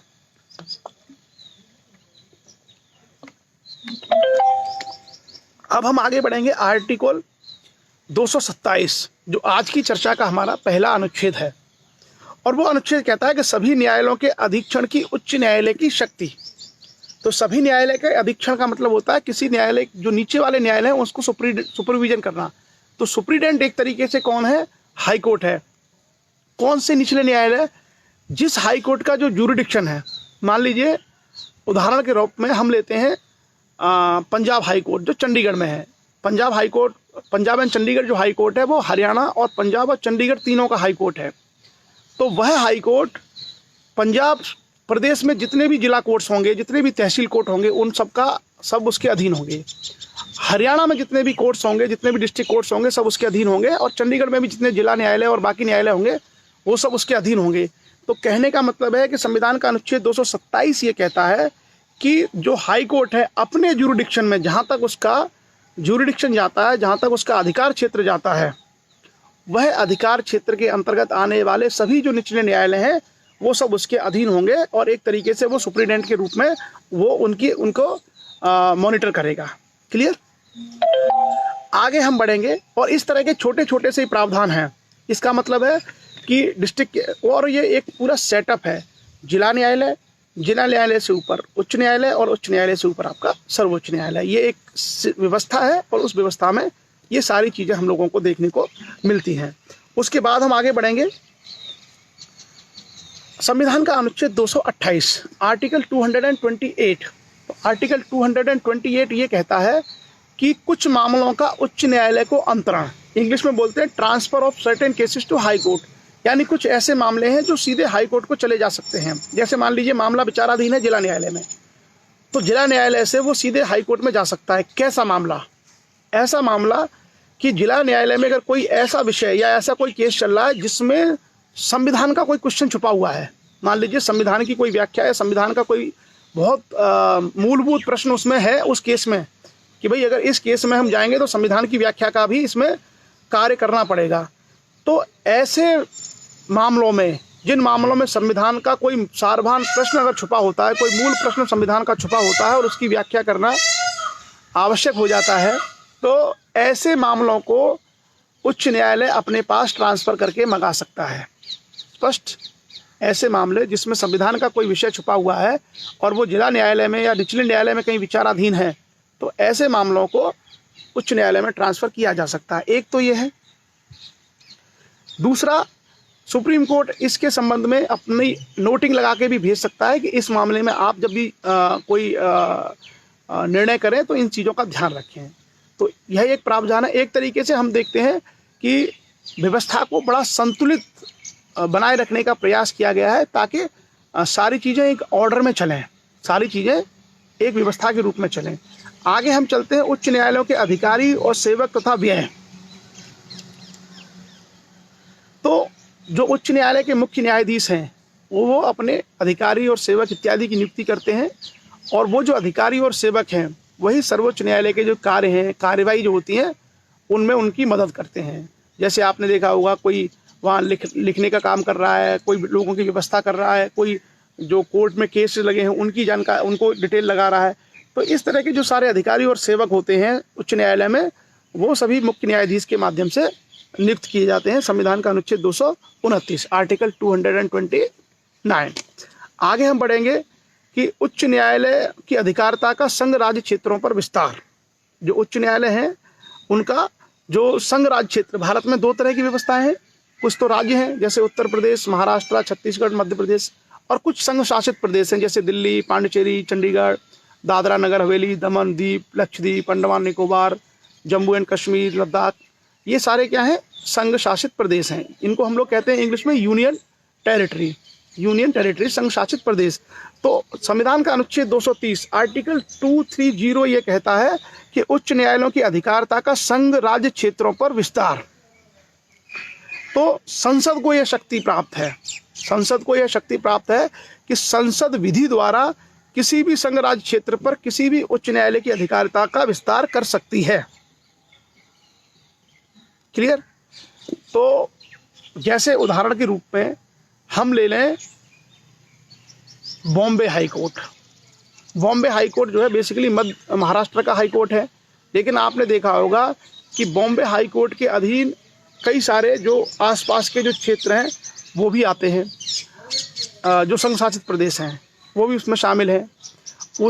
उसके अलावा आप जैसे देखिए कोलकाता, तो जो कोलकाता जो हाई कोर्ट है उसमें आप देखेंगे कि दादरा जो आपका अंडमान निकोबार है, इस तरीके से किसी भी जो हाई कोर्ट है, किसी भी राज्य का जो उच्च न्यायालय है, उस उच्च न्यायालय को आसपास के जो संघ शासित प्रदेश हैं उन संघ शासित प्रदेशों को की जो अधिकारिता है उस उच्च न्यायालय को दी जा सकती है। अर्थात किसी भी उच्च न्यायालय का जो अधिकार क्षेत्र है संघ शासित क्षेत्र तक विस्तारित किया जा सकता है।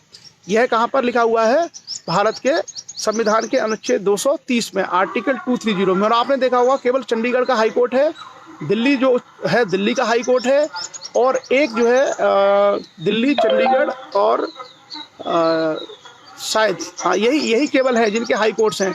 बाकी जितने भी आप देखेंगे संघ शासित प्रदेश, दादरा नगर हवेली का अपना नहीं है, दमन दीव का अपना नहीं है, लक्षद्वीप का अपना नहीं है, अंडमान निकोबार का अपना कोई हाई कोर्ट नहीं है। तो अधिकांश जो संघ शासित प्रदेश हैं वो क्या है, वो किसी न किसी संबंधित जो पास में जो राज्य है उस राज्य के हाई कोर्ट के अधीन वो लोग आते हैं। क्लियर? तो ये है संविधान का अनुच्छेद 230, जो यह कहता है कि किसी भी हाई कोर्ट यानी उच्च न्यायालय का जो कार्य क्षेत्र है वो संघ राज्य क्षेत्र तक भेजा जा सकता है। उच्च न्यायालय के जजों के बारे में हम लोगों ने जानकारी ऑलरेडी दी हुई है कि जजों की प्रक्रिया कैसे होती है। जज बनने के लिए पहले तो आप लोअर जुडिशियल सर्विस से ही आप जाएंगे और उसके माध्यम से ही आपका चयन होता है। उसके बाद आगे की प्रक्रिया हमने बताई है कि क्या क्या होती है। अब उसके बाद हम आते हैं आर्टिकल 231, संविधान का अनुच्छेद 231, संविधान का अनुच्छेद 231, आर्टिकल 231। तो संविधान का अनुच्छेद 231 ये कहता है कि दो या दो से अधिक राज्यों के लिए एक ही उच्च न्यायालय की स्थापना। तो संसद दो या अधिक राज्यों के लिए एक ही उच्च न्यायालय भी बना सकती है। जैसे आपने देखा होगा कि जो नॉर्थ ईस्ट के राज्य हैं वहाँ आपने देखा जो गुवाहाटी उच्च न्यायालय है जो असम में है, उसी उच्च न्यायालय में वो सारे राज्य कवर हो जाते हैं। तो मतलब दो या अधिक राज्यों के लिए एक ही उच्च न्यायालय भी हो सकता है, ऐसी विधि भी संसद बना सकती है। तो संविधान के अनुच्छेद 231 में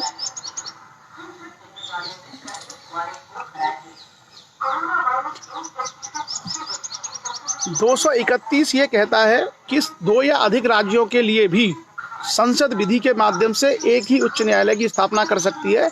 जैसा कि हमने देखा है कि गुवाहाटी उच्च न्यायालय के अंतर्गत वो सारे नॉर्थ ईस्ट के स्टेट आते हैं, मतलब उच्च न्यायालय एक ही है लेकिन वो सारे राज्यों तक है। तो दो या दो से अधिक राज्यों का एक उच्च न्यायालय भी हो सकता है। लेकिन भारत में कोई भी राज्य ऐसा नहीं है जिसका उच्च न्यायालय ना हो। मतलब उच्च न्यायालय उसका जरूर होगा, भले ही उसके राज्य में ना हो, किसी दूसरे राज्य में हो, लेकिन प्रत्येक राज्य का उच्च न्यायालय अवश्य होगा। यानी प्रत्येक राज्य का क्या, अगर हम और गहराई से सोचें तो आप ये मान के चलिए कि भारत में प्रत्येक व्यक्ति की पहुंच किसी न किसी हाई कोर्ट तक जरूर होगी। मतलब प्रत्येक व्यक्ति किसी न किसी हाई कोर्ट के परव्यू में ही आता होगा। क्लियर? उसके बाद हम आगे बढ़ते हैं। उसके बाद है संविधान का अनुच्छेद 232 जो निरसित है, मतलब 232 नहीं है, आर्टिकल 232 में कुछ नहीं है, वो निरसित कर दिया है। उसका अब संविधान में कोई मेंशन नहीं है। पहले उसमें कुछ रहा होगा, शायद यहाँ पे लिखा नहीं है, कभी अगर मिलेगा तो देखेंगे कि मूल रूप से संविधान में क्या लिखा गया था। अभी केवल आर्टिकल 232 अब एग्जिस्ट नहीं करता, वो संविधान में 232 नहीं है। अब तक हमने संविधान के बारे में चर्चा की और उच्च न्यायालय जो है, हमने हाई कोर्ट्स के बारे में जितने भी प्रावधान थे उन सब की चर्चा की। आप लोग पुराने 2 वीडियोस आज का और कल का अगर देखेंगे तो आपको हाई कोर्ट में सारी चीज़ें क्लियर हो जाएंगी अगर आप ध्यान से सुन लेंगे।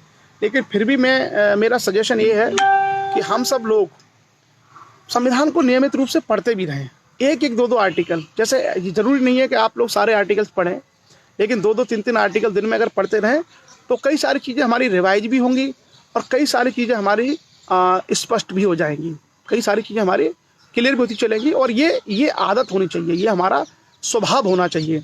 उसके बाद हम आगे बढ़ते हैं संविधान का अनुच्छेद 233, आर्टिकल 233। अब यहाँ से शुरू होते हैं अधीनस्थ न्यायालय, जो सबऑर्डिनेट कोर्ट्स होते हैं ना, जैसे हाई कोर्ट। हमने सबसे पहले क्या, सुप्रीम कोर्ट के बाद हाई कोर्ट।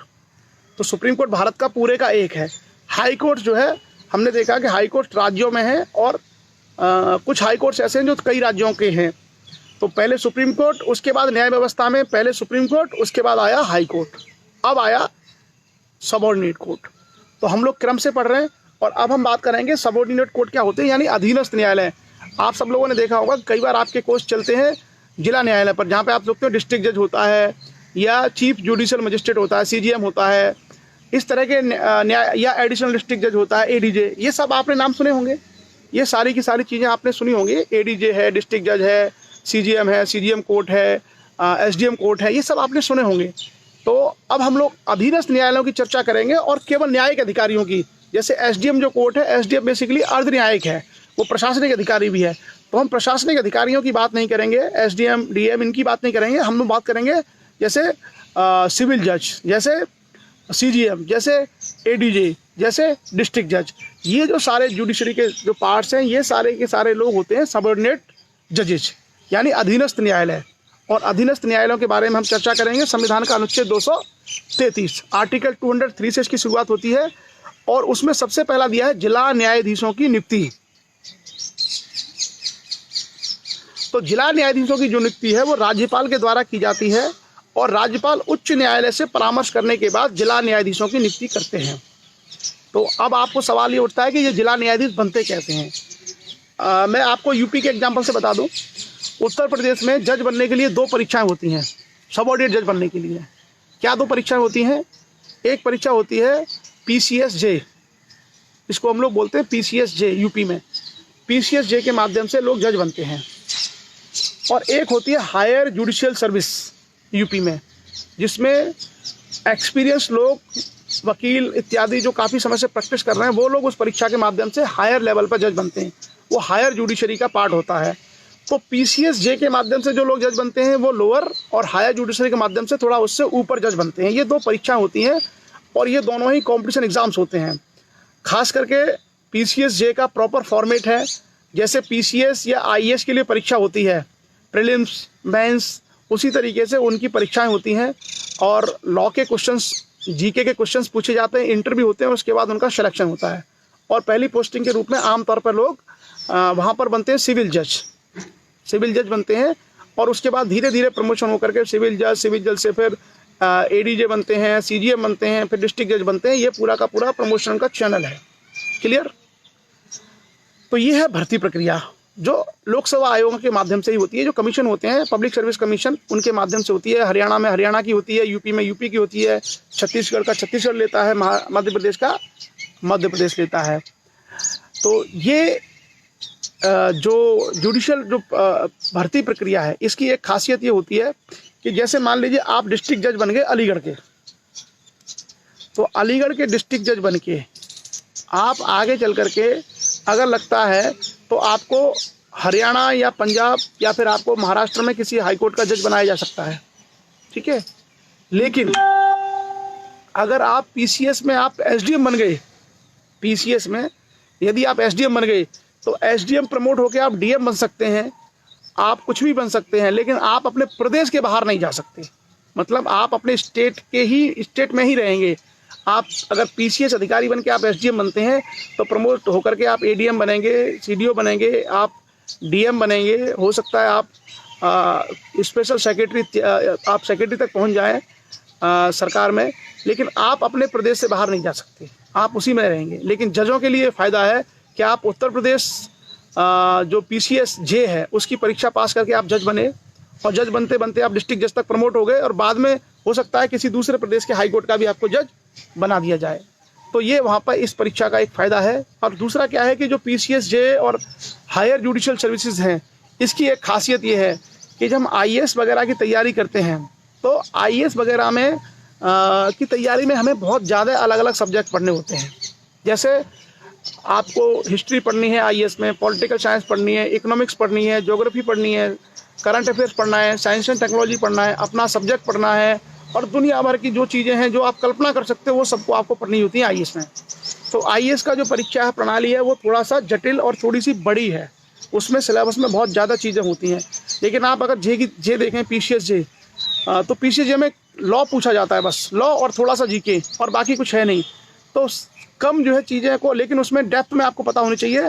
बट आपके पास बहुत लिमिटेड चीज़ें हैं पढ़ने के लिए, सब्जेक्ट, उसके माध्यम से आप जज बन सकते हैं। मैंने कई बार लोगों से कहा है कि भाई एलएलबी करके आप ट्राई करिए, पीसीएस-जे वगैरह बनना बड़ा थोड़ा सा ज़्यादा आसान है, जुडिशियल सर्विस में जाना आसान है, क्योंकि एक ही सब्जेक्ट पढ़ना है। आईएएस वगैरह में क्या है, बहुत ज़्यादा सब्जेक्ट पढ़ने पड़ते हैं। मतलब ऐसी कोई चीज़ नहीं है जो आईएएस में ना पढ़नी पड़ती हो। तो वो थोड़ा सा क्या है, बड़ी हो जाती है, परीक्षा बड़ी हो जाती है। तो जो जो लोग लॉ LLB किए हुए हैं यहाँ पर, कई सारे लोग इस चर्चा में भी जुड़ते हैं जिन्होंने लॉ किया है, उनसे मैं ये कहूँगा कि अगर आपकी PCSJ की एज निकल गई है मान लीजिए, तो आप हायर जुडिशल दीजिए, हायर जुडिशल सर्विसेज में आप ट्राई कर सकते हैं। और जो लोग वकालत कर रहे हैं, मान लीजिए भाई वकालत कर रहे हैं तो आप कानून के जानकार हो गए, और वही आता ही है उसमें। भाई कोई मान लीजिए किसी ने LLB किया और LLB करके किसी जिला न्यायालय पर वो व्यक्ति प्रैक्टिस कर रहा है वकील के रूप में, तो जब आप वकील के रूप में प्रैक्टिस कर रहे हो तो आप वकील ही क्यों बने रहना चाहते हो, जज भी बनो। और जज बनने के लिए क्या है, वही आता है जो आप प्रैक्टिस कर रहे हो, वही संविधान के क्वेश्चन आएंगे, वही IPC पूछी जाएगी, वही CRPC पूछी जाएगी, वही तो आपसे सब क्या पूछा जाएगा, जो कानून और संविधान और उसमें लिखा हुआ है वही पूछा जाता है। तो हम लोगों को ऐसी चीज़ें करनी चाहिए। अभी जो है हमारे एक काफ़ी जिनकी एज हो गई थी, कासगंज के रहने वाले थे, बेचारे प्रैक्टिस कर रहे थे बहुत सालों से, 10 साल से प्रैक्टिस कर रहे थे मुजफ्फरनगर में, और वो अभी जज हुए हैं। अभी वो हायर जुडिशल सर्विस में सेलेक्ट होकर के जज बन गए हैं। मेरे ख्याल से 1-1.5-2 महीने पहले, लॉकडाउन से जस्ट पहले उनका रिजल्ट आया था। तो कई सारे लोग बनते हैं। एक अलीगढ़ की जो थी गीता जी, अभी कन्नौज में वो जज हैं, तो वो भी पहले ऐसे ही वकील थी और प्रैक्टिस कर रही थी, और करते करते करते उन्होंने एग्जाम दिया, हायर जुडिशल सर्विस में वो सेलेक्ट हो गई करीब पिछले साल वो जज बनी थी। तो हम लोगों को पढ़ने लिखने का हमेशा ये प्रयास करना चाहिए कि अगर अवसर मिलता है तो उस अवसर के माध्यम से हम दूसरी जो बड़े काम हैं, बड़ी जो चीज़ें हैं, उस पर जाने का निरंतर प्रयास करें। तो जैसा मैंने कहा कि जो जिला न्यायाधीश है, इनकी नियुक्तियाँ करते हैं राज्यपाल, और राज्यपाल उच्च न्यायालय के परामर्श करने के बाद जिला न्यायाधीशों की नियुक्तियाँ करते हैं। उसके बाद आता है आर्टिकल 233 था, ये 234। दूसरा है न्यायिक सेवा में जिला न्यायाधीशों से भिन्न व्यक्तियों की भर्ती। तो जो न्यायिक सेवा है उसमें जिला न्यायाधीशों के अलावा क्या आता है, अगर ऐसे कुछ व्यक्तियों की आवश्यकता है तो राज्यपाल लोक सेवा आयोग, जो पब्लिक सर्विस कमीशन है, उसके माध्यम से वो भर्तियां करेगा, और न्यायालय से परामर्श करने के बाद। जरूरी नहीं है कि हाईकोर्ट में सारे लोग जो है जुडिशियल काम करने वाले हों, बहुत सारे लोग ऐसे हैं जो एडमिनिस्ट्रेटिव वर्क कर सकते हैं, बहुत सारे लोग ऐसे हैं जो लेखा अकाउंट्स का काम देखते होंगे, बहुत सारे लोग एडमिन देखते होंगे। तो वह ऐसे लोगों की नियुक्ति भी पब्लिक सर्विस कमीशन के माध्यम से की जाएगी राज्यपाल के द्वारा, और परामर्श किससे होगा, हाईकोर्ट से। उसके बाद आते हैं हम आर्टिकल 235, संविधान का अनुच्छेद 235, आर्टिकल 235। वो कहता है कि अधीनस्थ न्यायालयों पर नियंत्रण। तो जो अधीनस्थ न्यायालय मतलब जितने भी डिस्ट्रिक्ट कोर्ट्स हैं, तहसील कोर्ट्स हैं, इन सब पर नियंत्रण किसका होगा, उच्च न्यायालय का। ये बात है संविधान के अनुच्छेद 235 में। उसके बाद आते हैं हम संविधान का अनुच्छेद 236, आर्टिकल 236। उसमें यह दिया गया है कि जिला न्यायाधीश के पद के अंतर्गत कौन शामिल होगा। तो उसमें वही मैंने जब से आपसे कहा ना कि वही सारे जो जिला न्यायाधीश है, ADJ है, एडिशनल डिस्ट्रिक्ट जज है, CGM है, ये सारे लोग जिला न्यायाधीश के अंतर्गत, सेशन मजिस्ट्रेट और ये सब उसके अंतर्गत आते हैं। एक तरीके की ये डेफिनेशन है। उसके बाद आता है आर्टिकल 237। कुछ चीज़ें जो बहुत जटिल में हैं उसके हम अंदर नहीं जाएंगे, उस पर हम लोग सिंपल चीज़ें रखेंगे, और लेकिन व्याख्या हम सबकी करेंगे। कुछ वर्ग या वर्गों के मजिस्ट्रेट पर इस अध्याय के उपबंध का लागू होना। तो ये एक सिंपल सा प्रोविजन है। राज्यपाल लोक अधिसूचना द्वारा निर्देश दे सकेगा कि इस अध्याय के पूर्वगामी उपबंध और उनके अधीन बनाए गए नियमों ऐसी तारीख से जो वह इस निमित्त नियत करे, ऐसे अपवाद और उपांतरणों के अधीन रहते हुए जो ऐसी अधिसूचना से विनिर्दिष्ट किए जाएं, राज्य के किसी वर्ग या वर्ग के मजिस्ट्रेट के संबंध में ही लागू होंगे। तो एक सिंपल सा प्रोविजन है कुछ प्रावधानों के बारे में। और उसके बाद फिर आता है संविधान का अनुच्छेद 238। तो संविधान का जो अनुच्छेद 238 है वो बेसिकली निरसित है, वो नहीं है, वो संविधान से हटा दिया गया है। उसको बोलते हैं रिपील कर देना, हटा देना। तो आर्टिकल हमने 2 अनुच्छेद देखे आज। एक तो अनुच्छेद 232 नहीं था, 232 संविधान से हटा दिया गया है, और एक अनुच्छेद 238 को संविधान से हटा दिया गया है।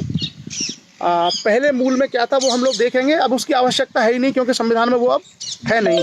अब हम आएंगे आगे। अगला जो हमारा टॉपिक है वो है संघ राज्य क्षेत्रों का प्रशासन। जो यूनियन टेरिटरी हैं, जिनको हम लोग यूटीज बोलते हैं, संघ राज्य क्षेत्र जैसे लद्दाख, जम्मू एंड कश्मीर, चंडीगढ़, दिल्ली, दादरा नगर हवेली, दमन और दीप, लक्षद्वीप, अंडमान निकोबार, पुडुचेरी, ये जो सारे के सारे हैं इनको भारत में कहा जाता है संघ शासित प्रदेश, यूनियन टेरिटरीज। तो जो यूनियन टेरिटरीज हैं, जो संघ राज्य क्षेत्र हैं, वो संघ राज्य क्षेत्र क्या हैं उसके बारे में हम लोग चर्चा करेंगे और उसके बारे में क्या प्रावधान है। क्योंकि हम लोगों ने राज्यों के बारे में चर्चा कर ली, हाई कोर्ट की चर्चा कर ली हम लोगों ने, तो हमारा ये भी दायित्व बनता है कि हम संघ राज्य क्षेत्रों के बारे में भी जानें।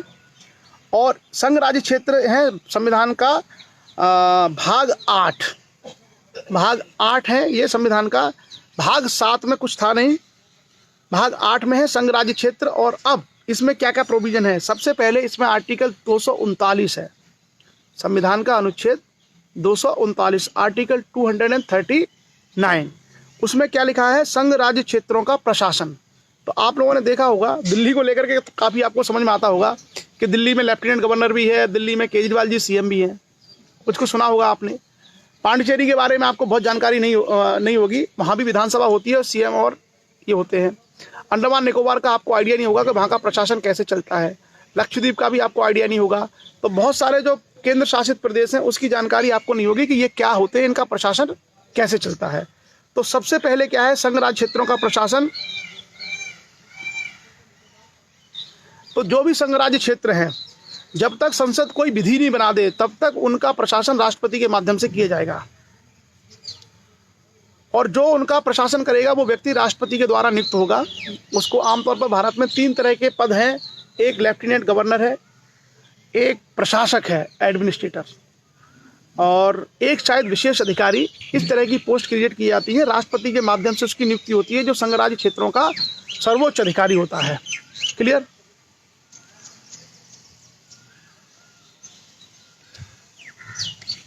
तो संघ राज्य क्षेत्रों के प्रशासन के बारे में सीधा सा आंसर क्या रहेगा कि उनका प्रशासन जो है राष्ट्रपति के द्वारा किया जाएगा, उनका प्रशासन राष्ट्रपति के द्वारा किया जाएगा। उसके बाद हम आते हैं आर्टिकल 239 में दिल्ली के बारे में उपबंध है, 239A में पांडिचेरी के बारे में उपबंध है। आपको पता है दिल्ली और पांडिचेरी 2 ऐसे संघ राज्य क्षेत्र हैं जिसमें विधानसभाएं भी हैं। और अभी तीसरा बन गया है जम्मू और कश्मीर।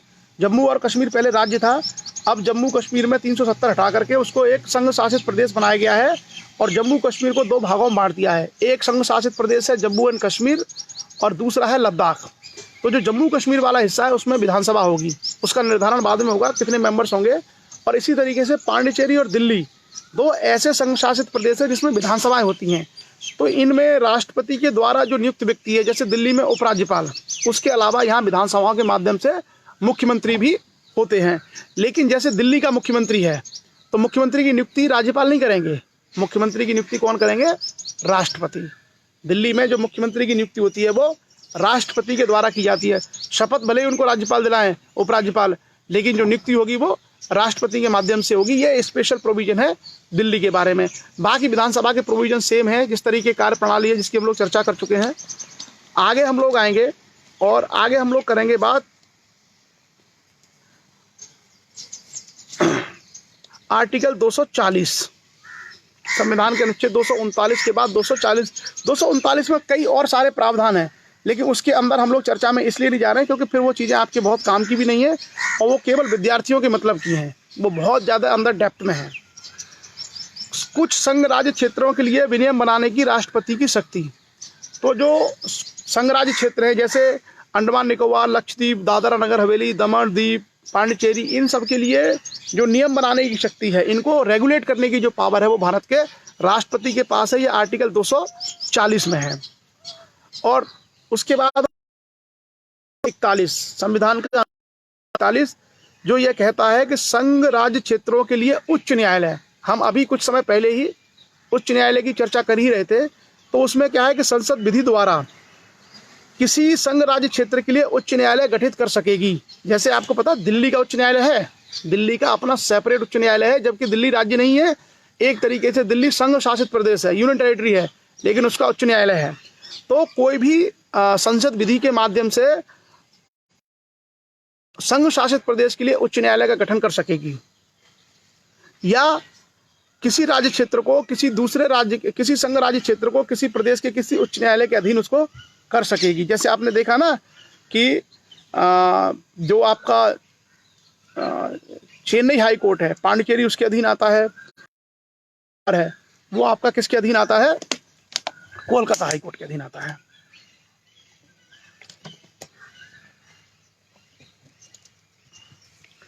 उसके बाद आर्टिकल 242 भी संविधान से हटा दिया गया है। तो आर्टिकल 232, आर्टिकल 238 और आर्टिकल 242, ये 3 जो आर्टिकल हैं ये संविधान से हटा दिए गए हैं। अब ये संविधान में नहीं है।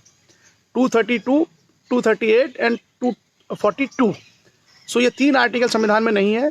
तो कुल मिलाकर के अब जो हमारी चर्चा है, उस चर्चा में हमने बात की उच्च न्यायालयों के संबंध में जो बाकी प्रोविजन थे उसके बारे में, और साथ ही संघ शासित प्रदेश है उनके प्रावधानों की भी चर्चा हम लोगों ने इस चर्चा में की। अभी जो हमारा टॉपिक स्टार्ट होने वाला है वो संविधान का भाग 9 है, आर्टिकल 9। संविधान का भाग 9 हम शुरू करेंगे। अब तक हमने संविधान के भाग 8 की चर्चा कर ली है, और मैं बताऊं ये भाग 8 क्या है, मैं आपको बता देता हूं। पहला भाग था भारत का राज्य क्षेत्र, पहला जो भाग था भारत का राज्य क्षेत्र। दूसरा भाग था नागरिकता। तीसरा भाग था संविधान में मौलिक अधिकार, और चौथा भाग था राज्य की नीति के निर्देशक तत्व। पांचवा भाग था संघ यानी यूनियन, मतलब जो भारत का यूनियन है उसके बारे में चर्चा की थी, केंद्र के बारे में हमने, ये पांचवा भाग था। उसके बाद छठा जो भाग था वो हमारा था संविधान का भाग 6। भाग 6 था राज्य, जिसमें हमने राज्यपाल की चर्चा की, विधानसभाओं की चर्चा की, विधान परिषद की चर्चा की, ये भाग 6 था। भाग 7 जैसा कि मैंने कहा वो हटा दिया गया था, भाग 7 को हटा दिया गया था। और भाग 8 में हमने चर्चा की थी संघ राज्य क्षेत्र, जो यूनियन टेरिटरीज है, इनकी चर्चा की थी। अब जो अगला भाग है वो संविधान का अगला जो भाग है वो है हमारा, जिसकी सब लोगों को प्रतीक्षा होगी, पंचायतें। अभी पंचायतों के इलेक्शन आने वाले हैं ना कुछ समय बाद, तो सब लोग जो है सरपंच बनने का, ग्राम पंचायत का प्रधान बनने का, बीडीसी चुनाव लड़ने के जाएंगे। तो कल से हम लोग वही पंचायतों की चर्चा करेंगे कि पंचायतें क्या हैं। और अब अगर कोई सवाल आपका है, क्योंकि अभी हम लोगों ने काफ़ी आर्टिकल कर लिए, कल से हम लोग पंचायत की चर्चा करेंगे। यदि कोई सवाल यदि आपका है ऐसा, तो अब हम लोग उस पर चर्चा करेंगे। आज की जो चर्चा है हमारी आर्टिकल 242 तक ही रहेगी। हाँ, मानवेंद्र सिंह राजपूत का एक क्वेश्चन है कि संविधान का कोई भी आर्टिकल कैसे हटाया जा सकता है। तो संविधान संशोधन के माध्यम से संविधान का कोई भी अनुच्छेद हटाया जा सकता है, लेकिन अगर कोई भी आर्टिकल ऐसा है जिसमें संविधान का मूल जो विशेषता है, जो मूल संरचना है, अगर वह मूल विशेषता और मूल संरचना अगर बाधित हो रही है, तो ऐसा कोई आर्टिकल नहीं हटाए, मतलब संविधान में कोई भी ऐसा संशोधन नहीं होगा जो संविधान के मूल ढांचे को डिस्टर्ब करे। तो कोई भी ऐसा आर्टिकल अगर संसद को लगता है कि भाई इरेलेवेंट था, तो वो संविधान संशोधन के माध्यम से उस आर्टिकल को हटा भी सकते हैं। तो जैसा हमने 3 आर्टिकल देखे, आर्टिकल 232, 238, 242, इन 3 आर्टिकल को हटाया जा चुका है।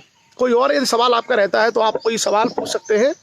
और कार्यक्रम के अगले भाग में अब हम लोग आएंगे कहाँ पे, राजकुमारी लोधी को LLM करना है। तो आप किसी भी यूनिवर्सिटी से राजकुमारी LLM के लिए अप्लाई करिए, और LLM में एडमिशन लेकर के आप LLM कर सकते हैं। आप बुलंदशहर से हैं तो आप मेरठ विश्वविद्यालय या अलीगढ़ में जाकर के भी आप LLM कर सकते हैं, दिल्ली में भी आप LLM कर सकते हैं, बहुत सारी यूनिवर्सिटीज़ में जाकर के, कॉलेज में जाकर के। क्लियर? तो चलिए, आज की परिचर्चा के जो अगला भाग है हमारा, वो अगला भाग है हमारा कविता। और मुझे एक कविता जो मिली है इसमें आज, BS राजपूत जी खंडाला, जो भारतीय रेलवे में कार्यरत हैं खंडाला में, उनकी कविता है BS राजपूत जी की।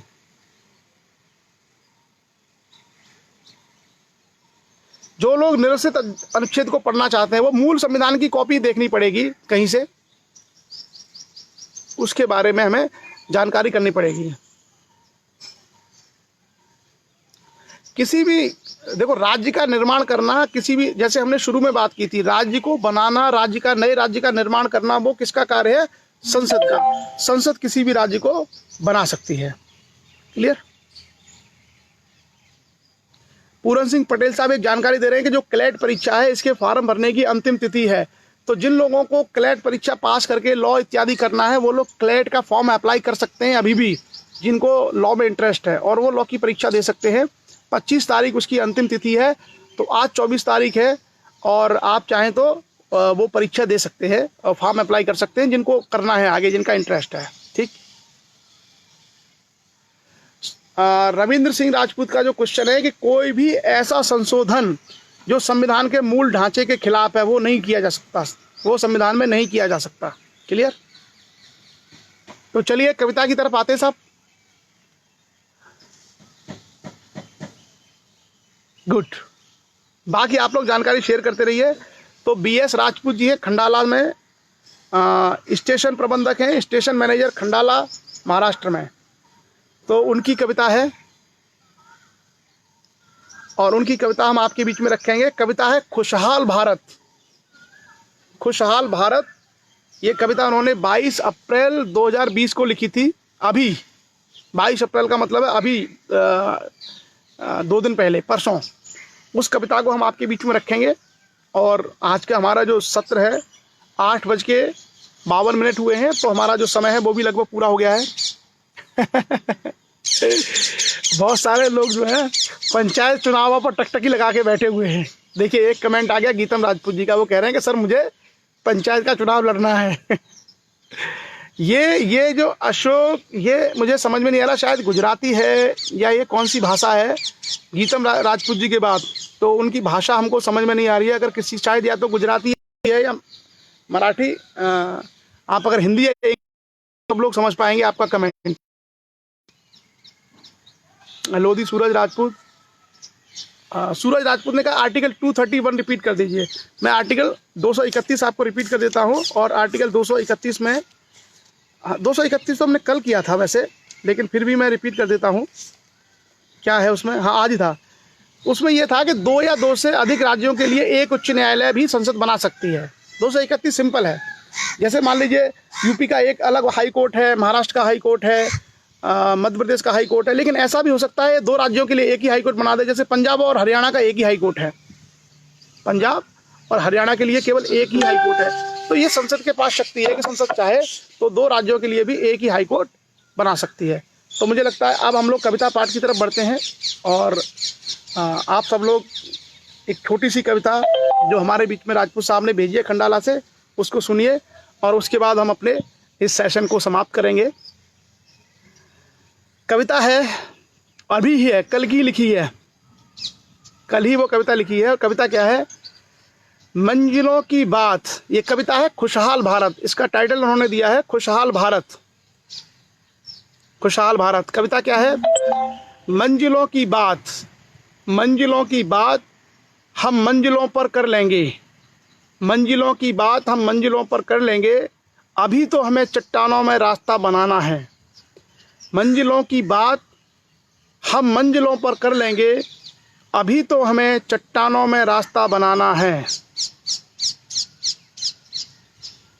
कृषकों की कड़ी मेहनत के बल पर, कृषकों मतलब किसानों, कृषकों की कड़ी मेहनत के बल पर अन्न उपजता है, कृषकों की कड़ी मेहनत के बल पर अन्न उपजता है। हमें अपने किसानों को सबल और शिक्षा में आगे बढ़ाना है। कृषकों की कड़ी मेहनत के बल पर अन्न उपजता है, हमें अपने किसानों को सबल और शिक्षा में आगे बढ़ाना है। शिक्षा, संस्कार, कुरीति उन्मूलन और रोजगार को अपनाएंगे। शिक्षा, संस्कार, कुरीति उन्मूलन और रोजगार को अपनाएंगे। राष्ट्र निर्माण में युवा और विद्यार्थियों को योग्य बनाना है। शिक्षा, संस्कार, कुरीति उन्मूलन और रोजगार को अपनाएंगे। राष्ट्र निर्माण में युवा और विद्यार्थियों को योग्य बनाना है। आगे, किसी भी राष्ट्र की रीढ़ की हड्डी युवा ही होती है। किसी भी राष्ट्र की रीढ़ की हड्डी युवा ही होती है। युवाओं के जोश और जुनून को शिक्षा की ओर ले जाना है। किसी भी राष्ट्र की रीढ़ की हड्डी युवा ही होती है। युवाओं के जोश को और जुनून को शिक्षा की ओर ले जाना है। भारत की नारी शक्ति सदैव से सिरमौर रही है। भारत की नारी शक्ति सदैव से सिरमौर रही है। आज फिर से बेटियों को रानी अवंतीबाई और कल्पना बनाना है। भारत की नारी शक्ति सदैव से सिरमौर रही है। आज फिर से बेटियों को रानी अवंतीबाई और कल्पना बनाना है। भारत की जनसंख्या पर नियंत्रण और पर्यावरण को बचाएंगे। भारत की जनसंख्या पर नियंत्रण और पर्यावरण को बचाएंगे। कम संतान, सुखी इंसान तथा वृक्ष संरक्षण के भारत को सशक्त बनाना है। बहुत बहुत धन्यवाद BS राजपूत साहब। हमारे बीच में खुशहाल भारत के लिए कविता, जिसमें शिक्षा भी है, जिसमें संस्कार भी है, जिसमें रोजगार भी है, जिसमें पर्यावरण भी है, बहुत सारी चीज़ों को उन्होंने इसमें समेटा। उन्हें आपका बहुत बहुत धन्यवाद। और जिन लोगों को कविताएं भेजनी हैं वो लोग कविताएं मुझे व्हाट्सएप कर सकते हैं, और हम लोग रोज़ाना 1 या 2 कविताएं इस सेशन में रखते हैं, ताकि आप सभी लोगों का जो रचनात्मक शक्ति है, आपके अंदर जो रचनात्मक क्षमता है, वो आए और वो सारे दोस्त आपकी उस प्रतिभा से, सारे लोग आपकी उस प्रतिभा से परिचित हों। तो पुनः बहुत बहुत धन्यवाद। और अब हम लोग इस सेशन को विराम देते हैं। आप सभी लोगों ने इस परिचर्चा में भाग लिया। संविधान और समाज के तमाम विषयों पर हमने चर्चा की। आप सब लोगों ने बहुत महत्वपूर्ण और कीमती समय इस लाइव सेशन के लिए दिया, उसके लिए आप सभी लोगों का बहुत बहुत आभार। और अभी क्योंकि लॉकडाउन है, तो आप सभी लोग प्लीज़, आप देख ही रहे होंगे टीवी पर 22,000 से ज़्यादा केस हो रखे हैं, तो अनुशासन बना के रखें। स्व अनुशासन सबसे अच्छी बात है। पूरा अनुशासन बना के रखें, घरों में रहें और पूरी तरीके से इस कोरोना संकट से पूरे ईमानदारी और पूरे अनुशासन के साथ लड़ें। और हमें उम्मीद है कि बहुत जल्दी ही हम लोग इस पर विजय प्राप्त कर लेंगे। इसमें प्रत्येक भारतवासी का, प्रत्येक व्यक्ति का योगदान बहुत महत्वपूर्ण है। आप सब लोग अपने परिवार, अपनी सुरक्षा, अपने समाज, अपनी सुरक्षा का ख्याल रखें। आप सब लोग चर्चा में जुड़े और सब लोगों ने एक्टिवली पार्टिसिपेट किया, इसको इंटरेक्टिव बनाया, उसके लिए पुनः आप सब लोगों का बहुत बहुत धन्यवाद। आप सभी लोग अपनी कविताएं भेजते रहिए, आपकी कविताएं यहाँ आती रहेंगी। आज का सेशन हम लोग यहीं समाप्त करते हैं। आप सभी का दिन शुभ हो। जय हिंद।